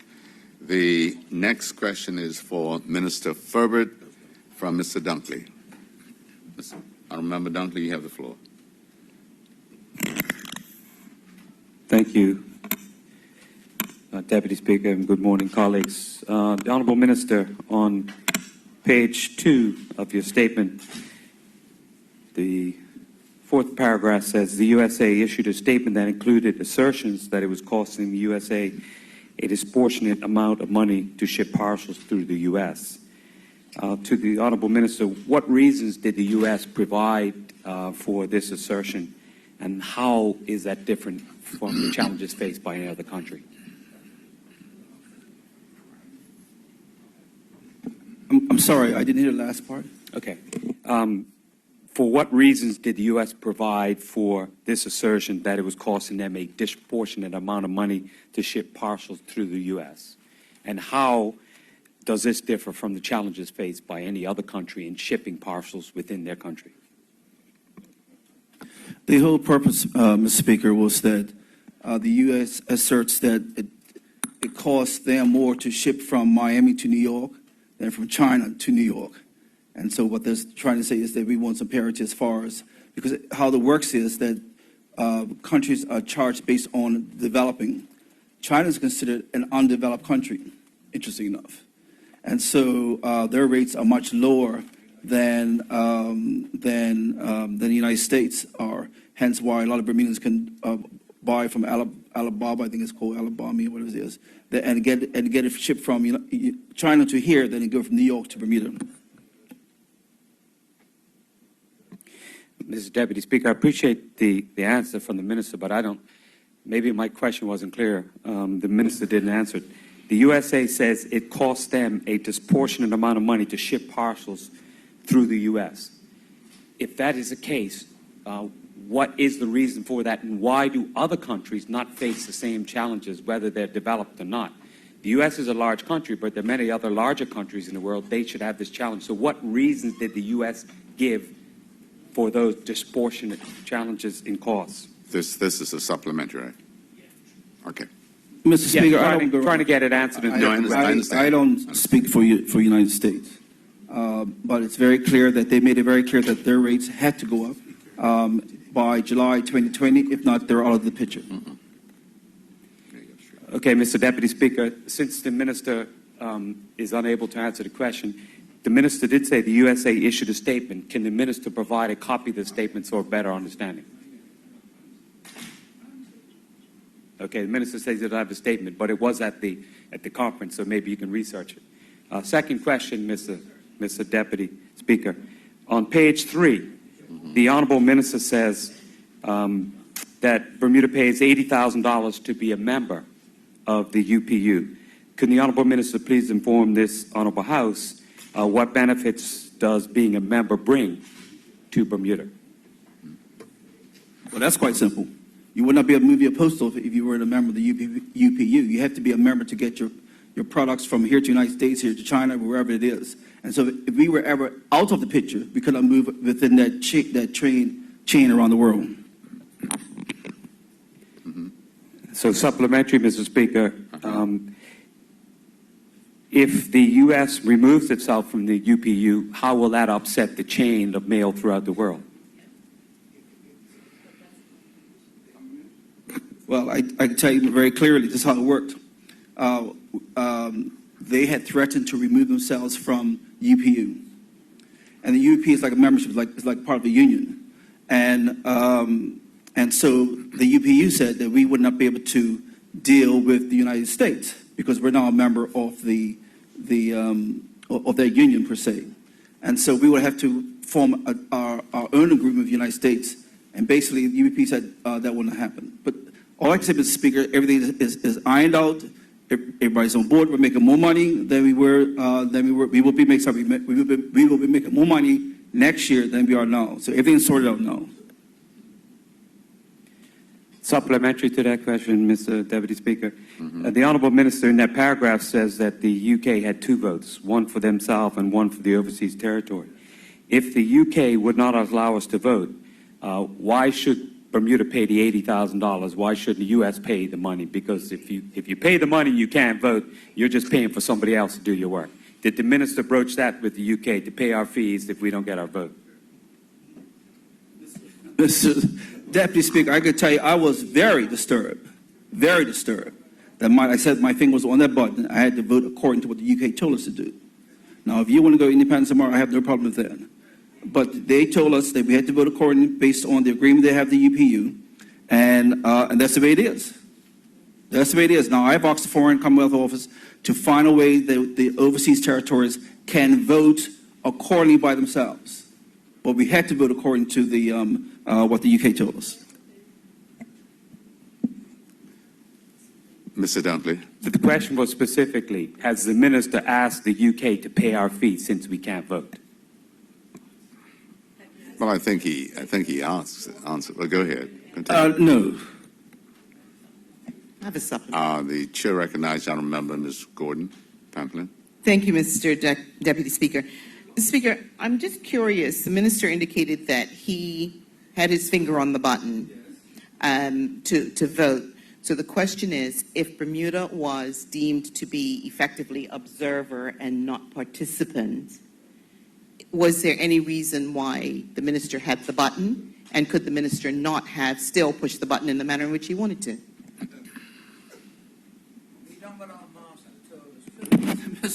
Mr. Deputy Speaker, let me explain how it looked.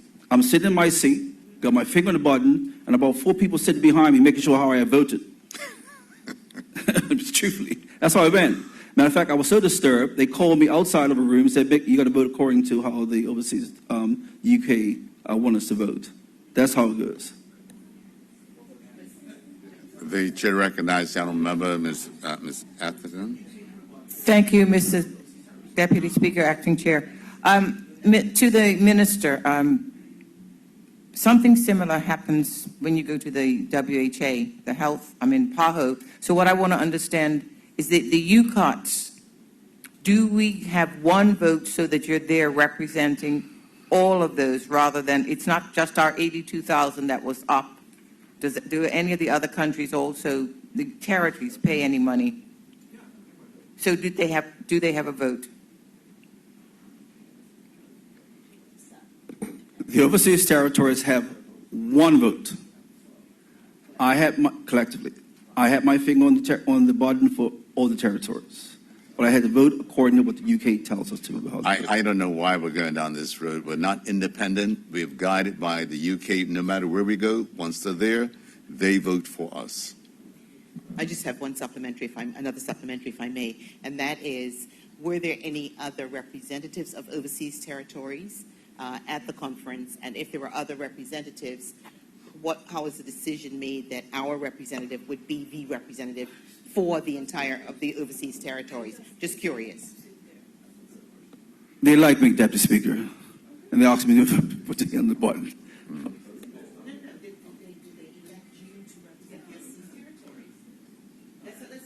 Deputy Speaker, this is becoming a little silly. There were certain areas where the UK was like a long line sitting in front of us. Here's some seats that the overseas territories sit, myself and a few other ministers. I just had to be closer to the button. Yeah. No. They said, this is the button here, and you press the button. Let me tell you to press the button.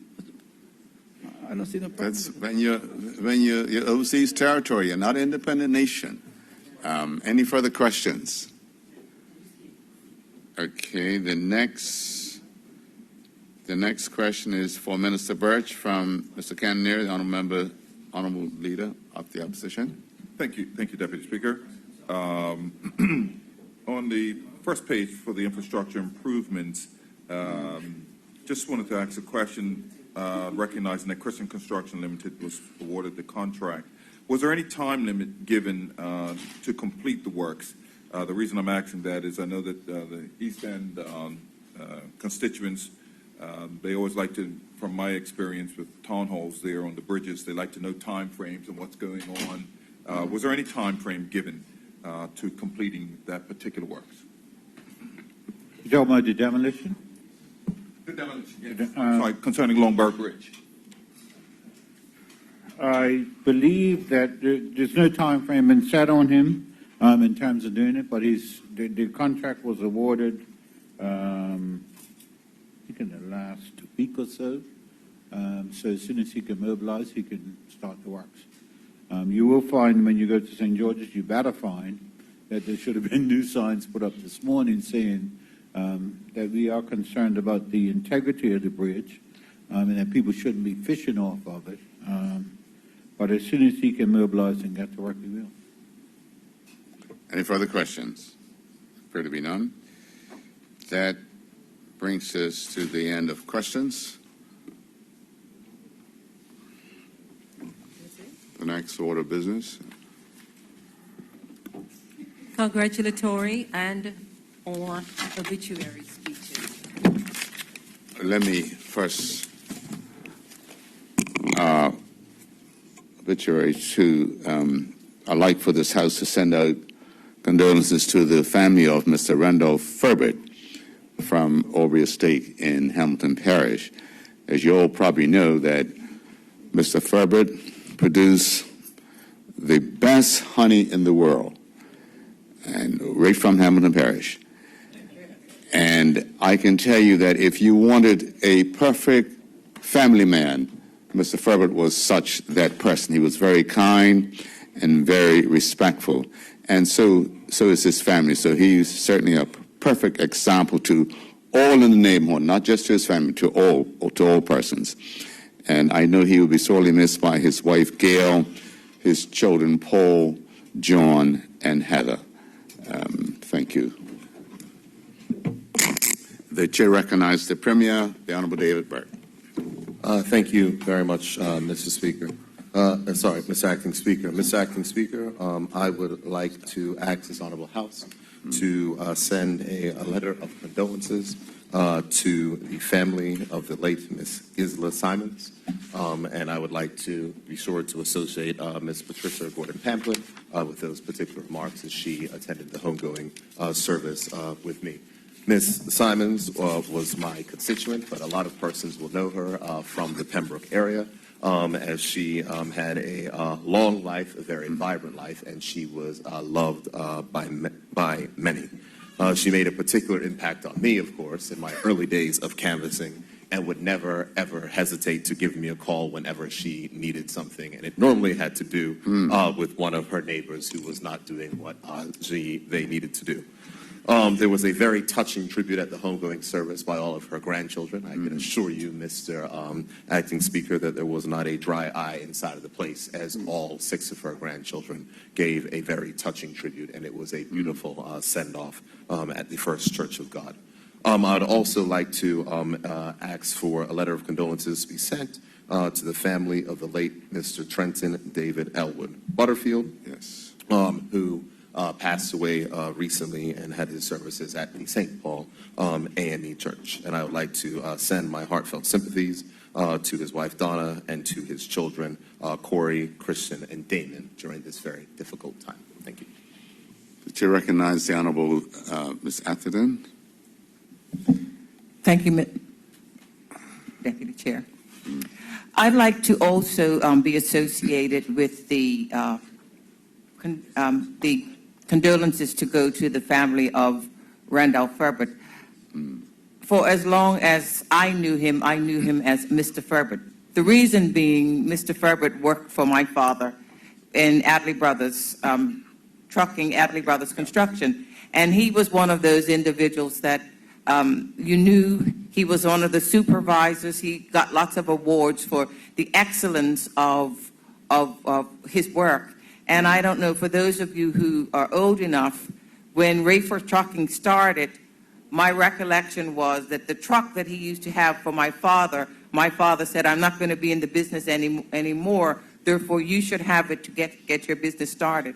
And the type of commitment and excellence to service that Mr. Ferbert had carried through, that when I had to use some of his services when I was at the bank, you suddenly realized that Rayford Trucking had that type of reputation. But he learned all these services when he was a young man, and afterwards, when he went into the beekeeping, I remember having to call him when there were bees at the house, and I suddenly realized that he went from one career to another career, but he always used the excellence. And I want to say to him and to his family and to Gail that Bermuda misses him, and he was just a wonderful man. Thank you, Mr. Speaker. Thank you. The chair recognizes the Honorable Member Wayne Keynes. Thank you, Mr. Acting Speaker. Mr. Speaker, I rise to ask this Honorable House to send a letter of condolences to the family and friends of Mr. Ramsey Bosager. He was laid to rest this past weekend at the New Testament Church of God. Mr. Acting Speaker, this was a phenomenal send-off. I have never seen this many people at a funeral. There were approximately 1,500 people inside the church and approximately 1,500 people outside the church. What was so significant, it was every walk of life represented in Bermuda. As you know, Mr. Acting Speaker, Bo was a firefighter for 23 years, firefighter number 91. They talked and people spoke that he was a golfer. He was a motorcycle enthusiast. He was a football enthusiast. He was an everyman, and he represented so many people from different walks of life. His wife, Crystal, gave a moving tribute. So did his sons, Marley, and so did his son Ramsey. It was indeed the best of who we are as a country. And Mr. Speaker, it warmed my heart to see so many people there in tribute to a firefighter. There was a cortege that went from the church to his home in Devonshire to see 16 or 17 vehicles led by a procession of the firefighters, everyone just going to lay tribute to him. to see the fire service all in their finest, their regalia, their dress uniforms to support their fallen colleague. It was indeed a privilege on behalf of the Ministry of National Security and to his service to that he's given human service to our country. Mr. Speaker, I'd like to acknowledge his passing. Also, Color Sergeant Pernell Emery. Color Sergeant Pernell Emery recently passed after an illness. He served the Bermuda Regiment with distinction, served with the junior leaders, served with A Company, served with Training Company in the Bermuda Regiment, was responsible for a number of our young soldiers in Bermuda, learning discipline, learning drill. He had an avid understanding of how to make our young men and women better through the service of the country in the Bermuda Regiment. I was a young subaltern having returned from Sandhurst, Mr. Acting Speaker, and I was assigned to him, and he was my drill sergeant, and we worked together. And he was indeed an excellent compliment to my leadership. His family left to mourn his passing. He then, on his leaving the Bermuda Regiment, the Royal Bermuda Regiment, Mr. Deputy Speaker, was active in the Seventh-day Adventist Church Pathfinders. This is a group that groomed the young people, kind of like the Scouts, and he was very active in the community. So many of our young people have been affected by his passing. Such is the man that has given his life for service. He will be buried at the weekend on Sunday at the Hamilton Seventh-day Adventist Church. His passing has affected his brothers and sisters in arms at the Bermuda Regiment, Mr. Speaker, and I ask that a letter is sent to his family. Congratulations, Mr. Speaker, for congratulations. I ask for a letter to be sent to Rakaya James Eve Lamb. My nephew is 12 years old, a student at the Bermuda Institute, was struggling at the summer, and I told him that if he brought his grades up, I will mention him in the House today. Today we went to the Bermuda Institute, Mr. Speaker. He got a 3.4 GPA. All his grades came up, all of the right subjects, and we're just proud of him. Thank you, Mr. Speaker. Thank you. The chair recognizes Honorable Cole Simons. Mr. Simons, you have the floor. Thank you, Mr. Speaker. Mr. Speaker, I rise this morning to send congratulatory remarks to the People's Pharmacy, who is celebrating their 35th anniversary. Yes. As the name of the business implies, this is truly a people's pharmacy. When you walk in that store, you feel that the staff and the owners of this organization really take a personal interest in you, and they provide you with human service. I want to commend the Pierman family. As you know, the business was started by the late Norris Pierman, and obviously Donna's there, and Donna's daughter, Tamara. They're running it with Alethea Rabane. It bodes well for sustainability that they have been able to grow to the level that they have grown and be a player in the pharmaceutical business here in Bermuda. Right now they have 50 employees. They have their business that goes from, I think, Reed Street, basically covers the whole block. And that's the testament on strategic planning and strategic investment in moving forward. In addition, they have the pharmacy at the hospital. So again, to the Pierman family, to the People's Pharmacy employees, congratulations, and I trust that you have many more successful years, especially during these difficult times. I'd like to associate myself with Mr. Ferbert, the beekeeper, and he was an educator. He was such a gentleman. When I was the Minister of the Environment, we always had a chat about the bees, and I always learned quite a bit from him. He was such a dignified man, and he will be sorely missed by his family and the Bermuda at large. I'd like to also associate myself with the comments made in regards to the fireman, Mr. Sager. Thank you, Mr. Speaker. Yes, the chair recognizes Honorable Member Michael Scott. Morning, Mr. Deputy Acting Speaker. Sir, may I be associated with the condolences offered to the family by the Premier of Mr. Trenton Butterfield, and to, in particular, his surviving widow, Donna, and his sons, Corey and Christian, and the last name, the youngest boy, whose name escapes me, to him as well. Mr. Speaker, I know that the Minister of Health, the Honorable Kim Wilson, would wish to be associated with this.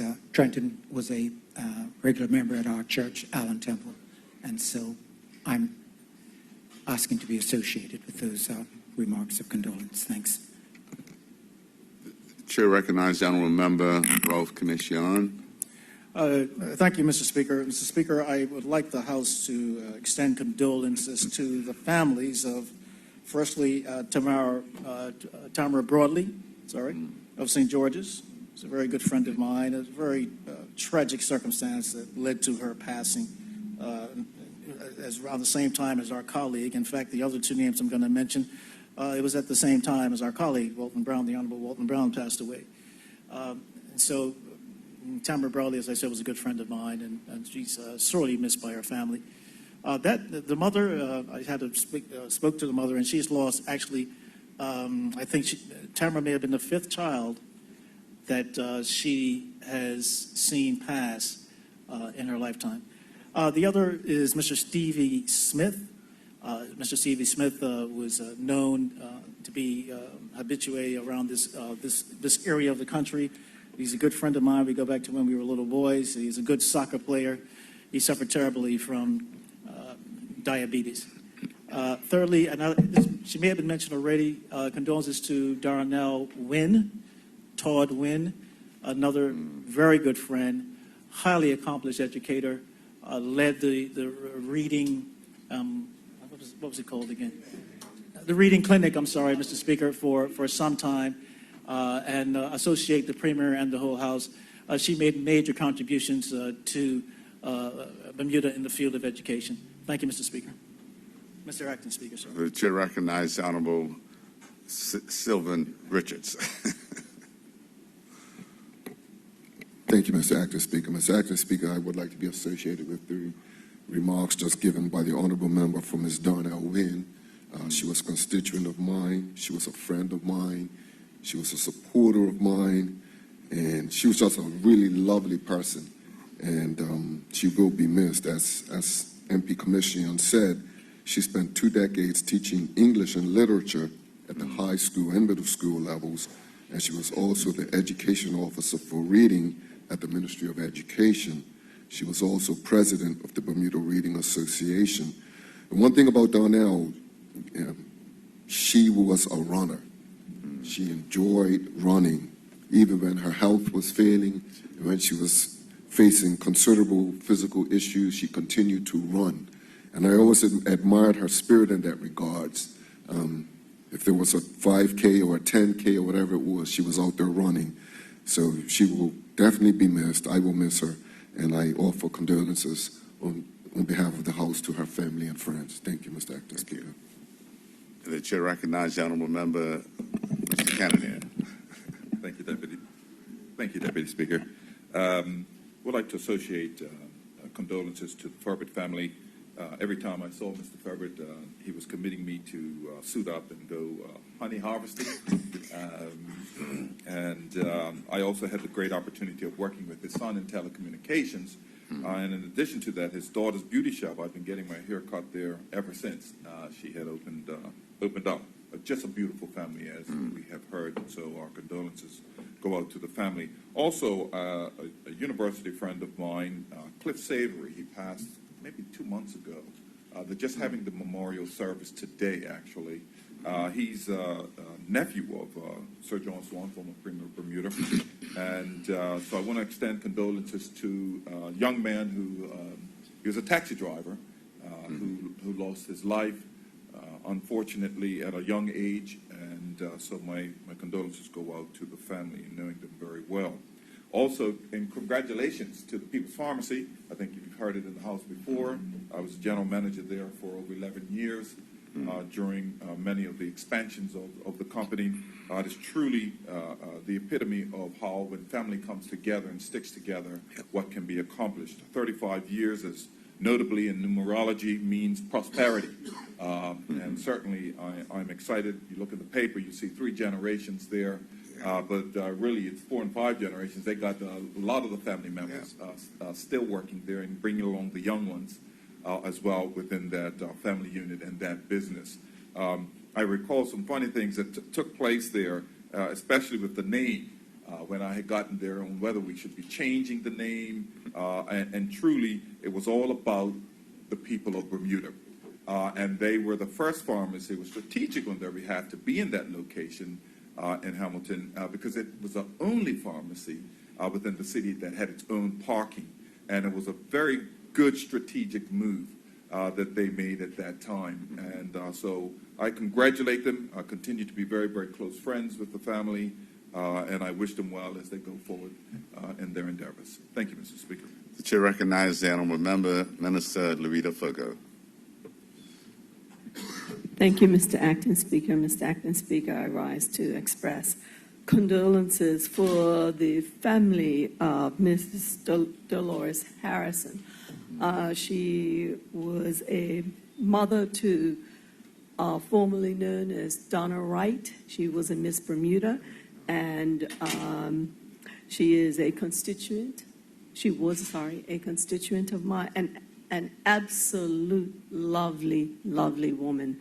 And I will say that she was also a relative. And she will be missed. She will definitely be missed. I think some will remember her lastly when she was working at the Carter House in St. David's. That was her most recent job until she succumbed to Alzheimer's.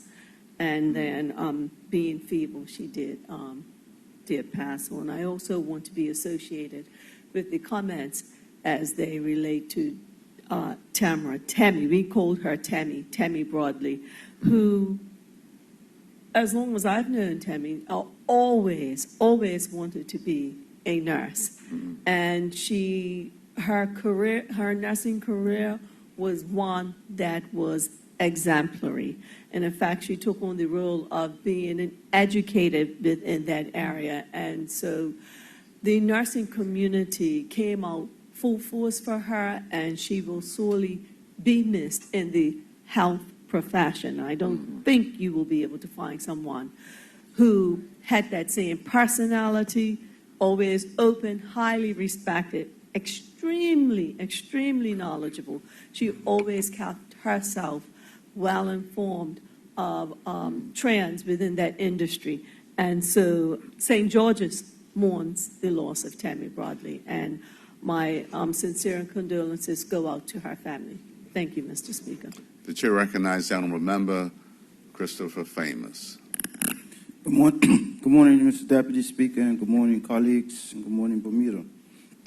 Mr. Deputy Speaker, I want to give tribute to late Mr. Malcolm Nisbet, a co-worker of mine at Belco for 30 years.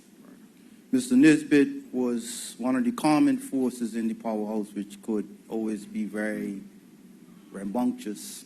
He taught a lot of us to save our money, invest in real estate, and do the right thing. I also want to speak about Ms. Darnell. For most people, they know her as Ms. Rian. Those of us at Berkeley know her as Ms. Todd and later Ms. Painter. This lady spared no red ink on her students.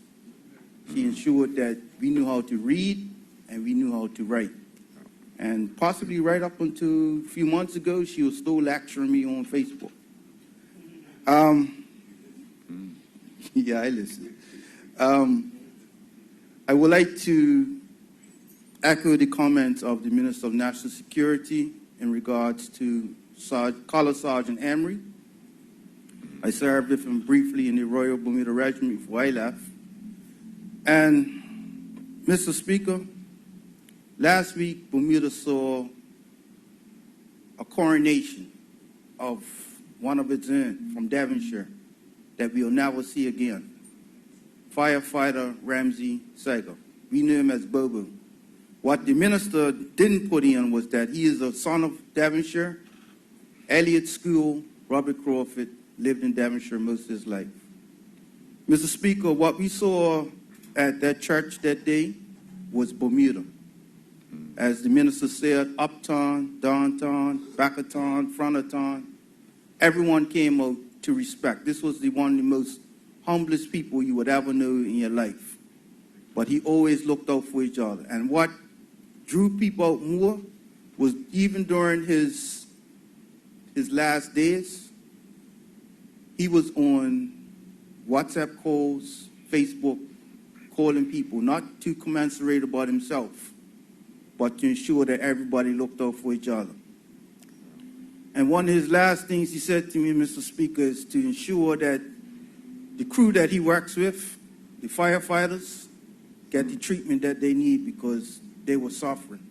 So I just asked the people of Bermuda to look out for Crew 4 and all the firefighters. Thank you, Mr. Speaker. Thank you. The chair recognizes Honourable Member Pat Pamplin Gordon. It's good enough, Mr. Speaker. Yeah, that's okay. They know what I'm talking about. I've been called a lot worse, believe me. Mr. Speaker, I'd like to associate myself with the comments made by the Premier, although he did mention to associate me on the family and the loss of Isla Simons. Miss Simons was one of the Critchlow girls, and it was interesting because, it was a family. She has a sister, Gladys, and a sister, Renee, both of whom worked at Shopping Center when I was working there as a 13-year-old as my first little summer job. So when I say that I've known this family effectively my entire life, I can attest to that. Also, their late brother Michael, we went to high school together. So our family go a long way back, sister to Clevie, and it was just such a touching tribute, as the Premier indicated, as to how her grandchildren were able to stand there and pay tribute to a grandmother who was very, very special in each of their lives. And I can verify the comments made by the Premier that there was not a dry eye in the place when those young grandchildren finished speaking. I'd also like to be associated with the comments in respect of Trenton Butterfield, who was known as the usher in charge when the AME churches had their annual conference.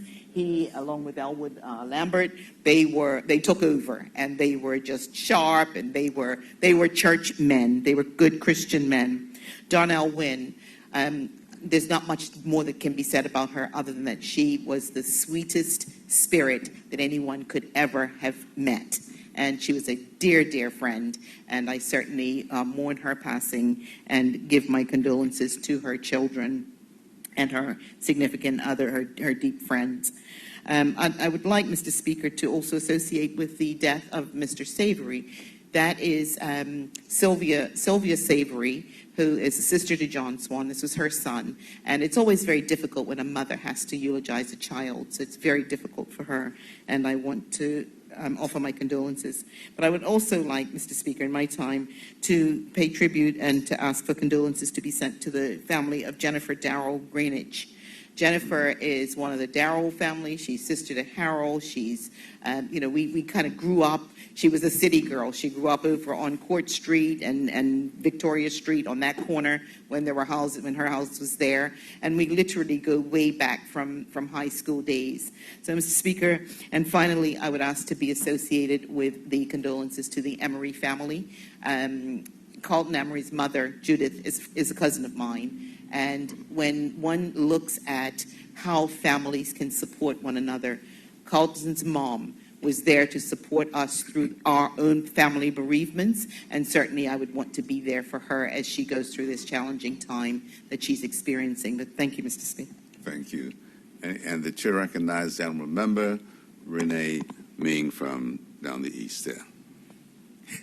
Good morning, Mr. Deputy Speaker. I would like to, I'm standing on my feet today because although the others have done Tamara Broadley, she was actually my constituent. And to have a constituent like Tamara would definitely keep you on your toes.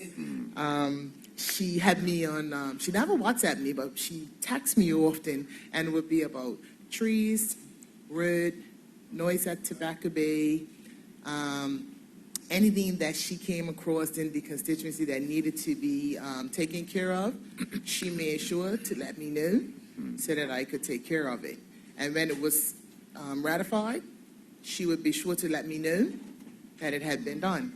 So you appreciate constituents like Tamara because as a member of parliament, she made sure, as she used to say, work for your money.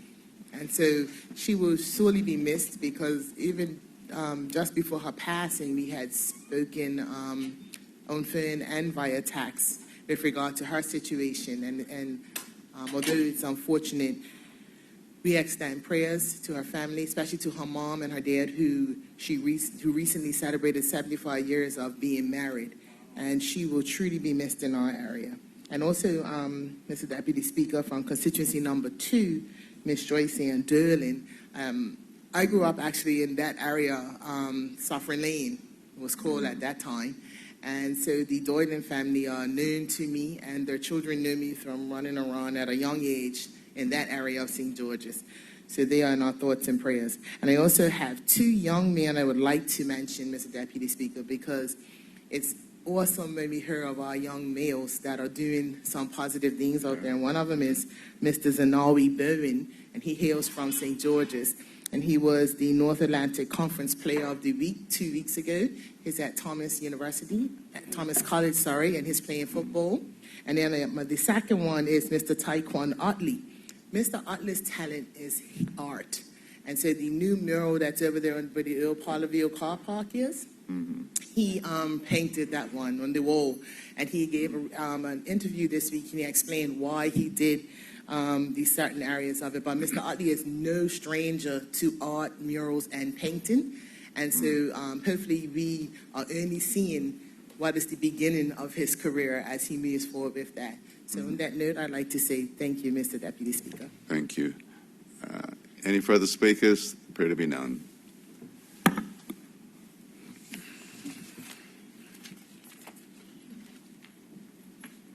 Matters of privilege. There are none. Personal explanation. There are none. Notice of motion for the adjournment of the House on matters of urgent public importance. None. Introduction of bills. There are none. Notice of motions for Mr. W.L. Firbert. Furbert's not here. He's not. Who's going to table this motion?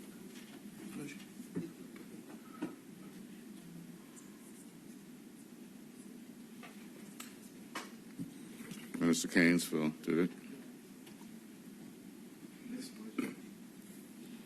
Mr. Acting Speaker, I propose Mr. Speaker, I propose to move the following motion at the next day of the meeting, that this Honourable House take note that the future state report dated the 23rd of August 2019 by Bermuda first. Thank you, Mr. Speaker. Orders of the day.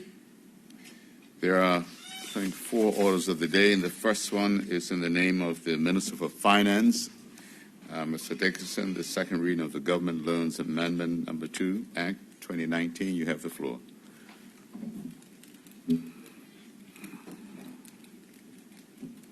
Thank you, Mr. Deputy Speaker. Mr. Deputy Speaker, Government Loans Act 1978 provides for the government's authority to borrow money, the maximum amount that may be borrowed, and related matters. The bill now before the House proposes to increase the maximum amount that may be borrowed. Mr. Speaker, honorable members will recall that in the 2019-2020 national budget, government announced that in view of the projected surplus, we had no plans to incur any additional long-term borrowings in this fiscal year. However, due to unexpected events, the government has been forced to increase the debt ceiling in order to honor obligations in respect to the Caroline Bay project, formerly known as Morgan's Point. Mr. Speaker, before I go into further detail in this debate, I feel it necessary to remind this Honorable House of the background surrounding the Caroline Bay project to illustrate how we got to this position. Honorable members will recall that on September 13, 2019, I held a press conference updating the general public on the latest developments at the Caroline Bay project. During this press conference, I notified the public of the following. 1. To date, the developers had been unsuccessful in their attempts to secure funding to meet their financial obligations to the Tranche B and Tranche C lenders. As a result of these defaults, both the Tranche B and Tranche C lenders had demanded repayment in full of their outstanding loans. 2. In seeking to defend the public purse, the government has elected to exercise its option by reason of the defaults to acquire the interests of both the Tranche B and C loans. 3, the government was in the process of negotiating a credit facility with local banks for up to $200 million, the proceeds of which would be used in the first instance to pay the Tranche B and Tranche C lenders. These extraordinary circumstances and the liabilities triggered by these defaults have resulted in the government having no choice but to raise the debt ceiling in order to borrow monies to fund the payments to the Tranche B and Tranche C lenders, as set out in the guarantees. And 4, that an amendment to the Government Loan Act of 1978 to increase the debt ceiling by $250 million to $2.75 billion was being tabled with immediate effect. Mr. Speaker, subsequently, on September 27, 2019, I made a ministerial statement notifying the House of the successful execution of a $200 million credit facility with local financial institutions. Honorable members were advised that this facility offered the government valuable flexibility with regard to its duty to exercise the full range of options provided under the Caroline Bay Project Agreement, which includes, in the first instance, the purchase of the interests of the B and C lenders. The remaining proceeds will be used substantially to fund other costs associated with this matter. The total value to buy the legal interests of the B and C lenders was approximately $170 million, and I can confirm that the government has closed on the certificate purchase agreements for the B and C lenders. Mr. Speaker, I must reemphasize that at this time, government has not borrowed $200 million, but simply has a facility in place to borrow up to that amount. Funds will only be drawn when absolutely necessary, and only funds that are drawn will be charged with interest. At this time, I can confirm that government has drawn approximately $170 million on the facility, and these proceeds have only been used to fund costs associated with this matter. Mr. Speaker, let me be clear that neither the new borrowing nor the revised debt ceiling amounts have been determined for any purpose other than to fulfill the government's obligation and exercise of its rights under the respective guarantees for the Caroline Bay project. However, as I presented in my press conference on September 13, 2019, we will seek advice from professional advisors to determine the extent there are other potential liabilities the government may need to address. Without this advice, borrowing or establishing a debt ceiling without room for contingency would be irresponsible. Mr. Speaker, I can report that the government has begun the process of assessing the amounts owed to contractors and subcontractors associated with this project. That work remains ongoing and will be conducted in a transparent and prudent way. Mr. Speaker, at this time, net debt stands at $2.63 billion, and the only borrowing we have incurred during this fiscal year is in relation to this transaction, being the Morgan's Point or Caroline Bay project.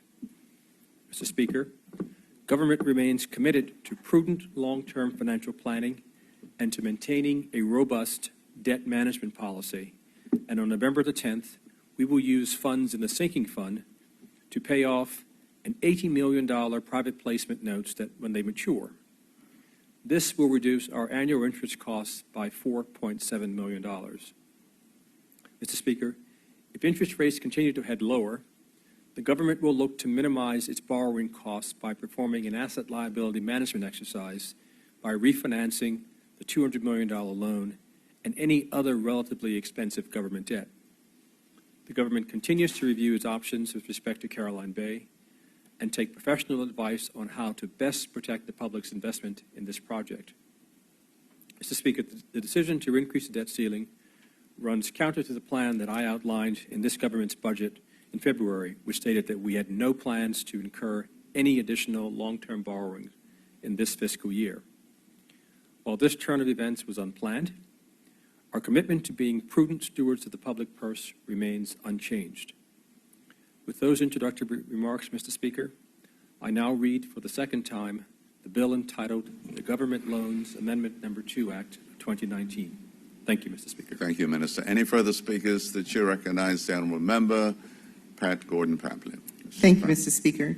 Mr. Speaker, the minister has indicated in his comments that he had made the necessary arrangements to discuss, to arrange for a facility for this $200 million additional in order that the government is in a position to exceed, well, I'm sorry, it would be exceeding the existing loan ceiling. Therefore, it is required then to have a higher ceiling so that those loans could actually be called upon if needed. But I think the minister also indicated that he had actually purchased the B and C tranches of the financing. And I'm just wanting the minister to clarify for us whether we've actually paid out the money to the holders of the B and C for government to have acquired that. And if that was the case, would that payment out have caused our debt ceiling as it existed to have been to have gone through that debt ceiling? Would that payment would have caused us to go through the debt ceiling, and therefore should we not have had the approval prior to?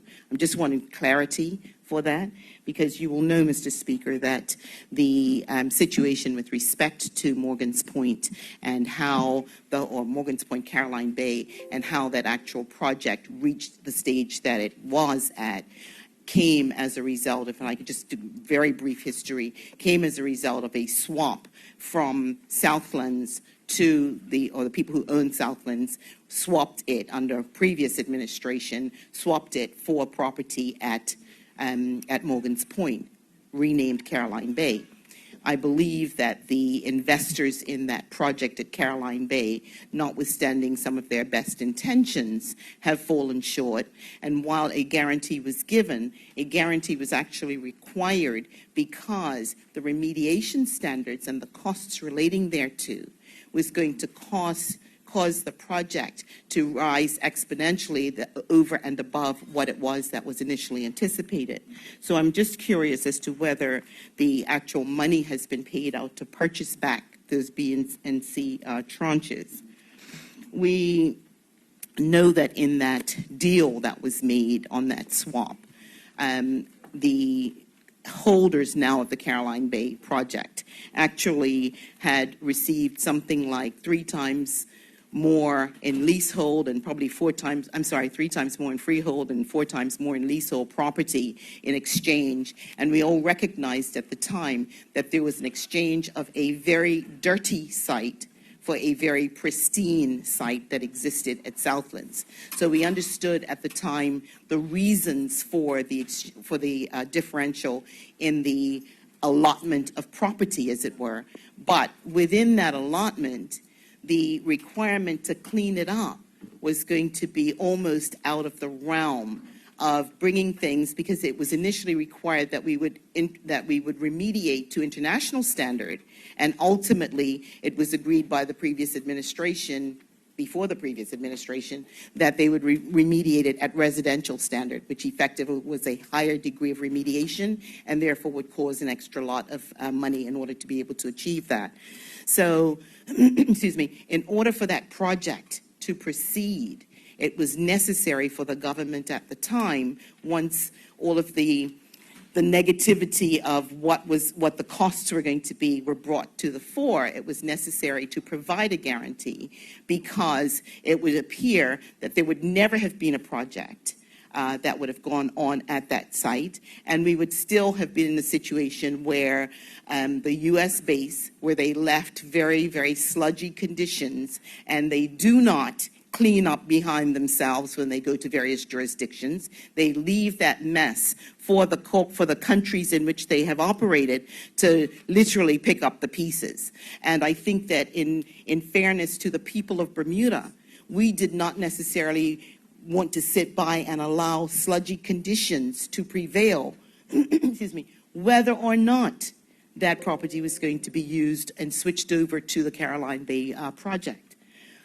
The question that we have is just to try to ensure whether, I know that the government at one point in time, there was a shifting around of the board members in respect of Caroline Bay, and in putting additional people or different people in on that board to be able to oversee what was happening at Caroline Bay. I just wondered what exactly, what difference was made by having different people on the board, because it still seems as though the financing that was going to be required to bring the project to its ultimate conclusion was still not made available to the existing investors. So I'm just wondering how the shifting of the board has made any difference in terms of what it is that the project was able to do, and whether in fact there is any recourse, because the last information that I heard was that the investors were still trying to get money so that they could complete another part of their project.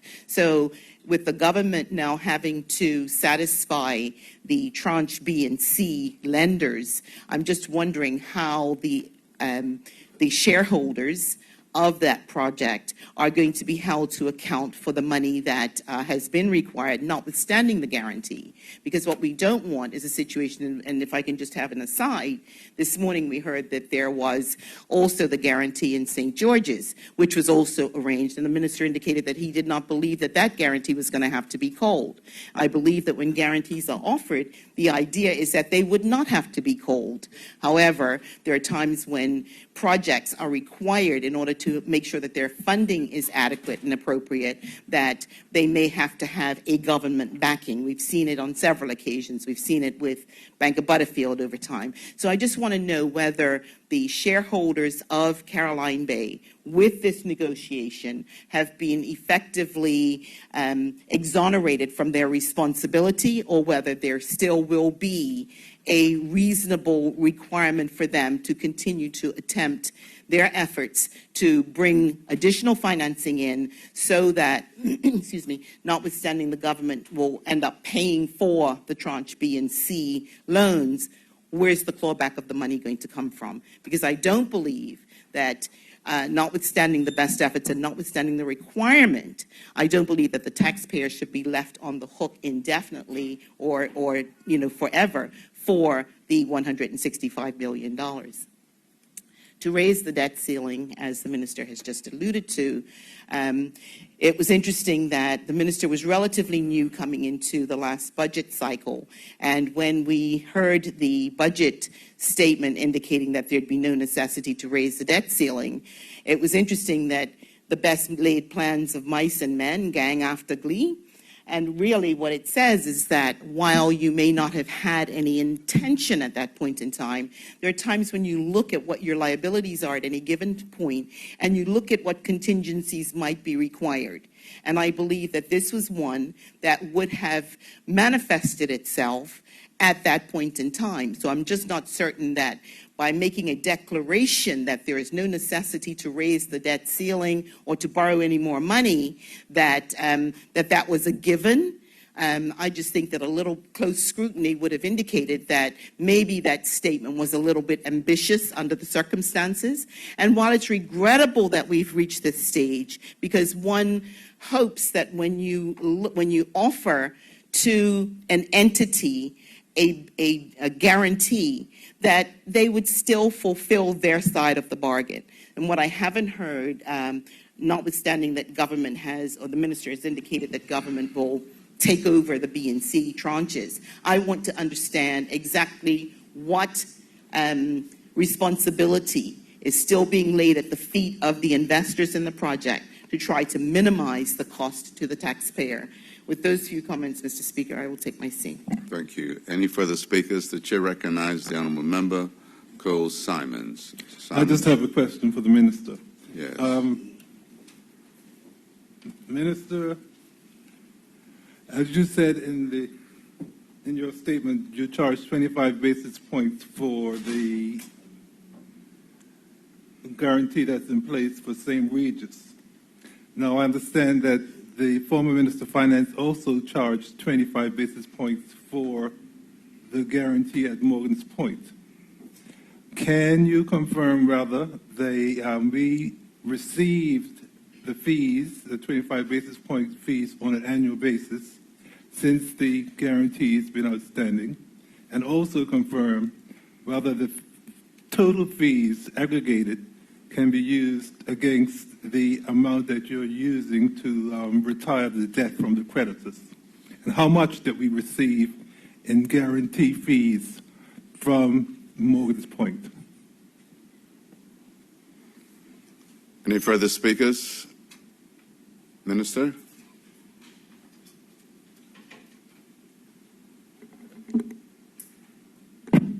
Thank you, Mr. Deputy Speaker. In answering the first question about have funds been paid to the B and C lenders, the answer to that is yes. The Government Loans Act number 2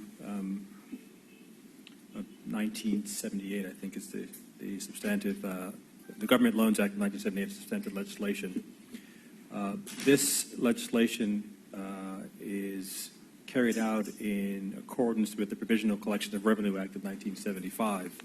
And as a result of that, on the day that the legislation is tabled, it becomes effective. So the legislation became effective on the 13th of September, well before any payments were made to anyone. So I think that there was some confusion, clearly, with the member as well as with the general public. I think I had read in the blogs that they haven't even debated the bill. I think people may not have understood that the bill became effective the moment that it was tabled back in September. There was some discussion around the cleanup of the site. I'm not familiar with all the particulars of that exercise, but I do know that there are various points of view around how clean or how dirty the site actually was and how much money was required to clean it up. And I think I've said publicly, I think on television, that I have no issue as a general principle with governments providing guarantees as a way to encourage investment. My particular issue with this one was in how it was done and in whether or not the appropriate protections were put in place to ensure that the government's interests were always protected. And by way of example, I will draw a comparison. With respect to the earlier statement I made around St. Regis, we talked about a fully funded, fully financed package of capital to get that project done, the number being $160 million. $100 million of that was in equity and $60 million of it was in debt in two tranches, an A and a B piece, 25 and 35. Government's guarantee was associated with the tranche A piece, the most senior piece of debt. Inasmuch as that project fails completely, the question that we have to ask ourselves is, do we think we can get the banks can get at least $25 million to satisfy tranche A? And the reason why government is concerned about the tranche A piece in particular is because its guarantee is associated with that piece of debt. I'm of the view that we've probably got at least $25 million of asset value there if something goes wrong. And so therefore, our liability, our contingent liability is fairly small. Now, granted, anything can happen. A bomber could fly by and drop a bomb on the spot and eviscerate the site and be rendered worthless. But that's a fairly unlikely situation. With respect to the Morgan's Point project, what we had is, what I can tell, a situation where there was not a fully financed package of funding for the development.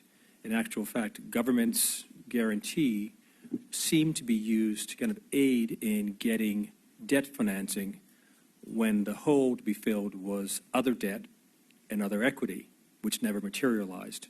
And so what we had in that instance is a not fully financed project for which government had a guarantee, and therefore our risk increase as a result of not having a fully financed transaction. Inasmuch as there had been a fully financed transaction, I think the outcome on this would have been a whole lot different. member asked about a question about the board composition. My understanding is when issues were flagged up to this government, that their suggestion was made and an action taken to enhance the governance of the project, and the addition of two people, Mr. Andy Burrows and I think Mrs. Nancy Dupereau, were added to the board, and Mr. Christensen and Mr. Hunt stepped off. My understanding is that as a result of the improvement in the governance process, there was greater oversight placed on draws of money to fund various parts of the project. There was a question with respect to kind of shareholders.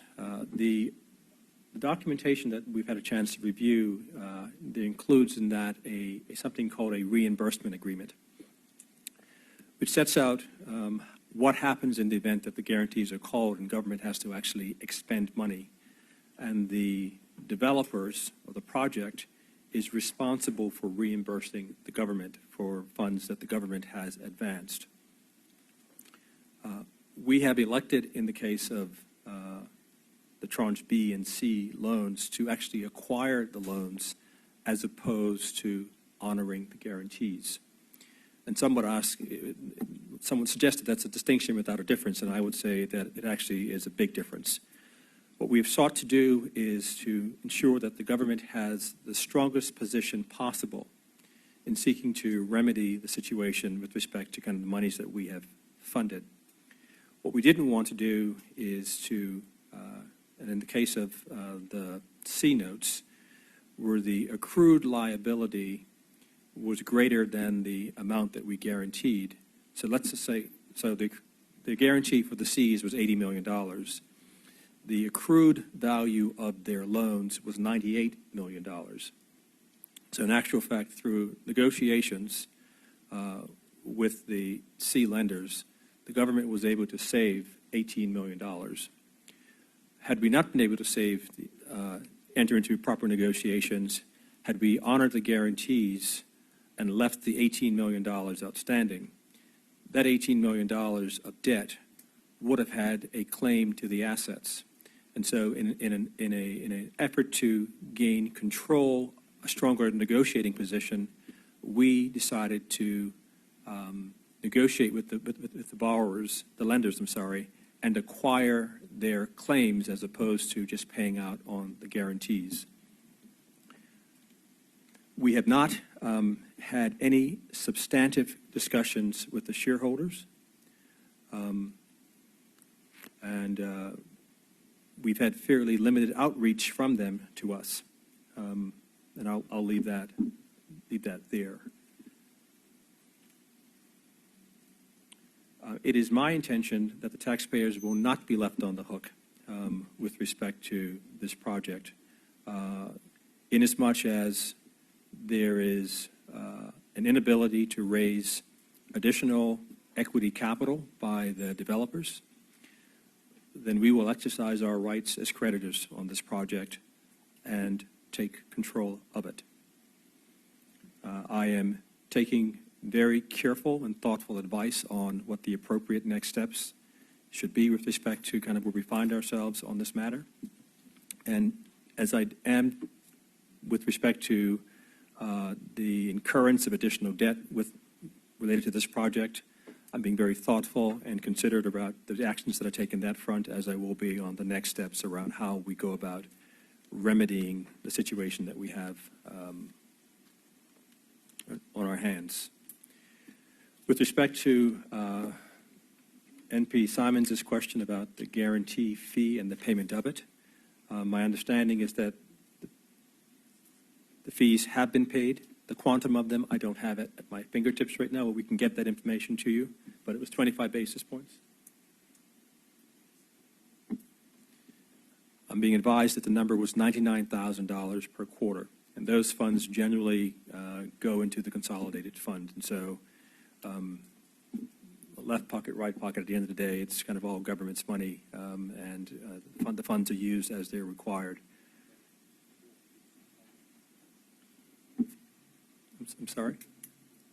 Okay. I think I covered off on most of the questions. If I didn't, please let me know, and I will attempt to address any unanswered questions. Thank you, Minister. We have about 5 minutes to go before lunch, but at this point, I'll ask the deputy to adjourn for lunch. Pardon? I'm just asking a question whether we can take it to committee and then break for lunch, Well, so that when we come back, we're you in could. committee. Well, we could do that. I just wanted Thank to be you. sure. I know there were a number of questions that the member asked, and I want to be Well, sure that I answered all of your questions. that's finished. Once you get up. Okay. Yeah. Bye.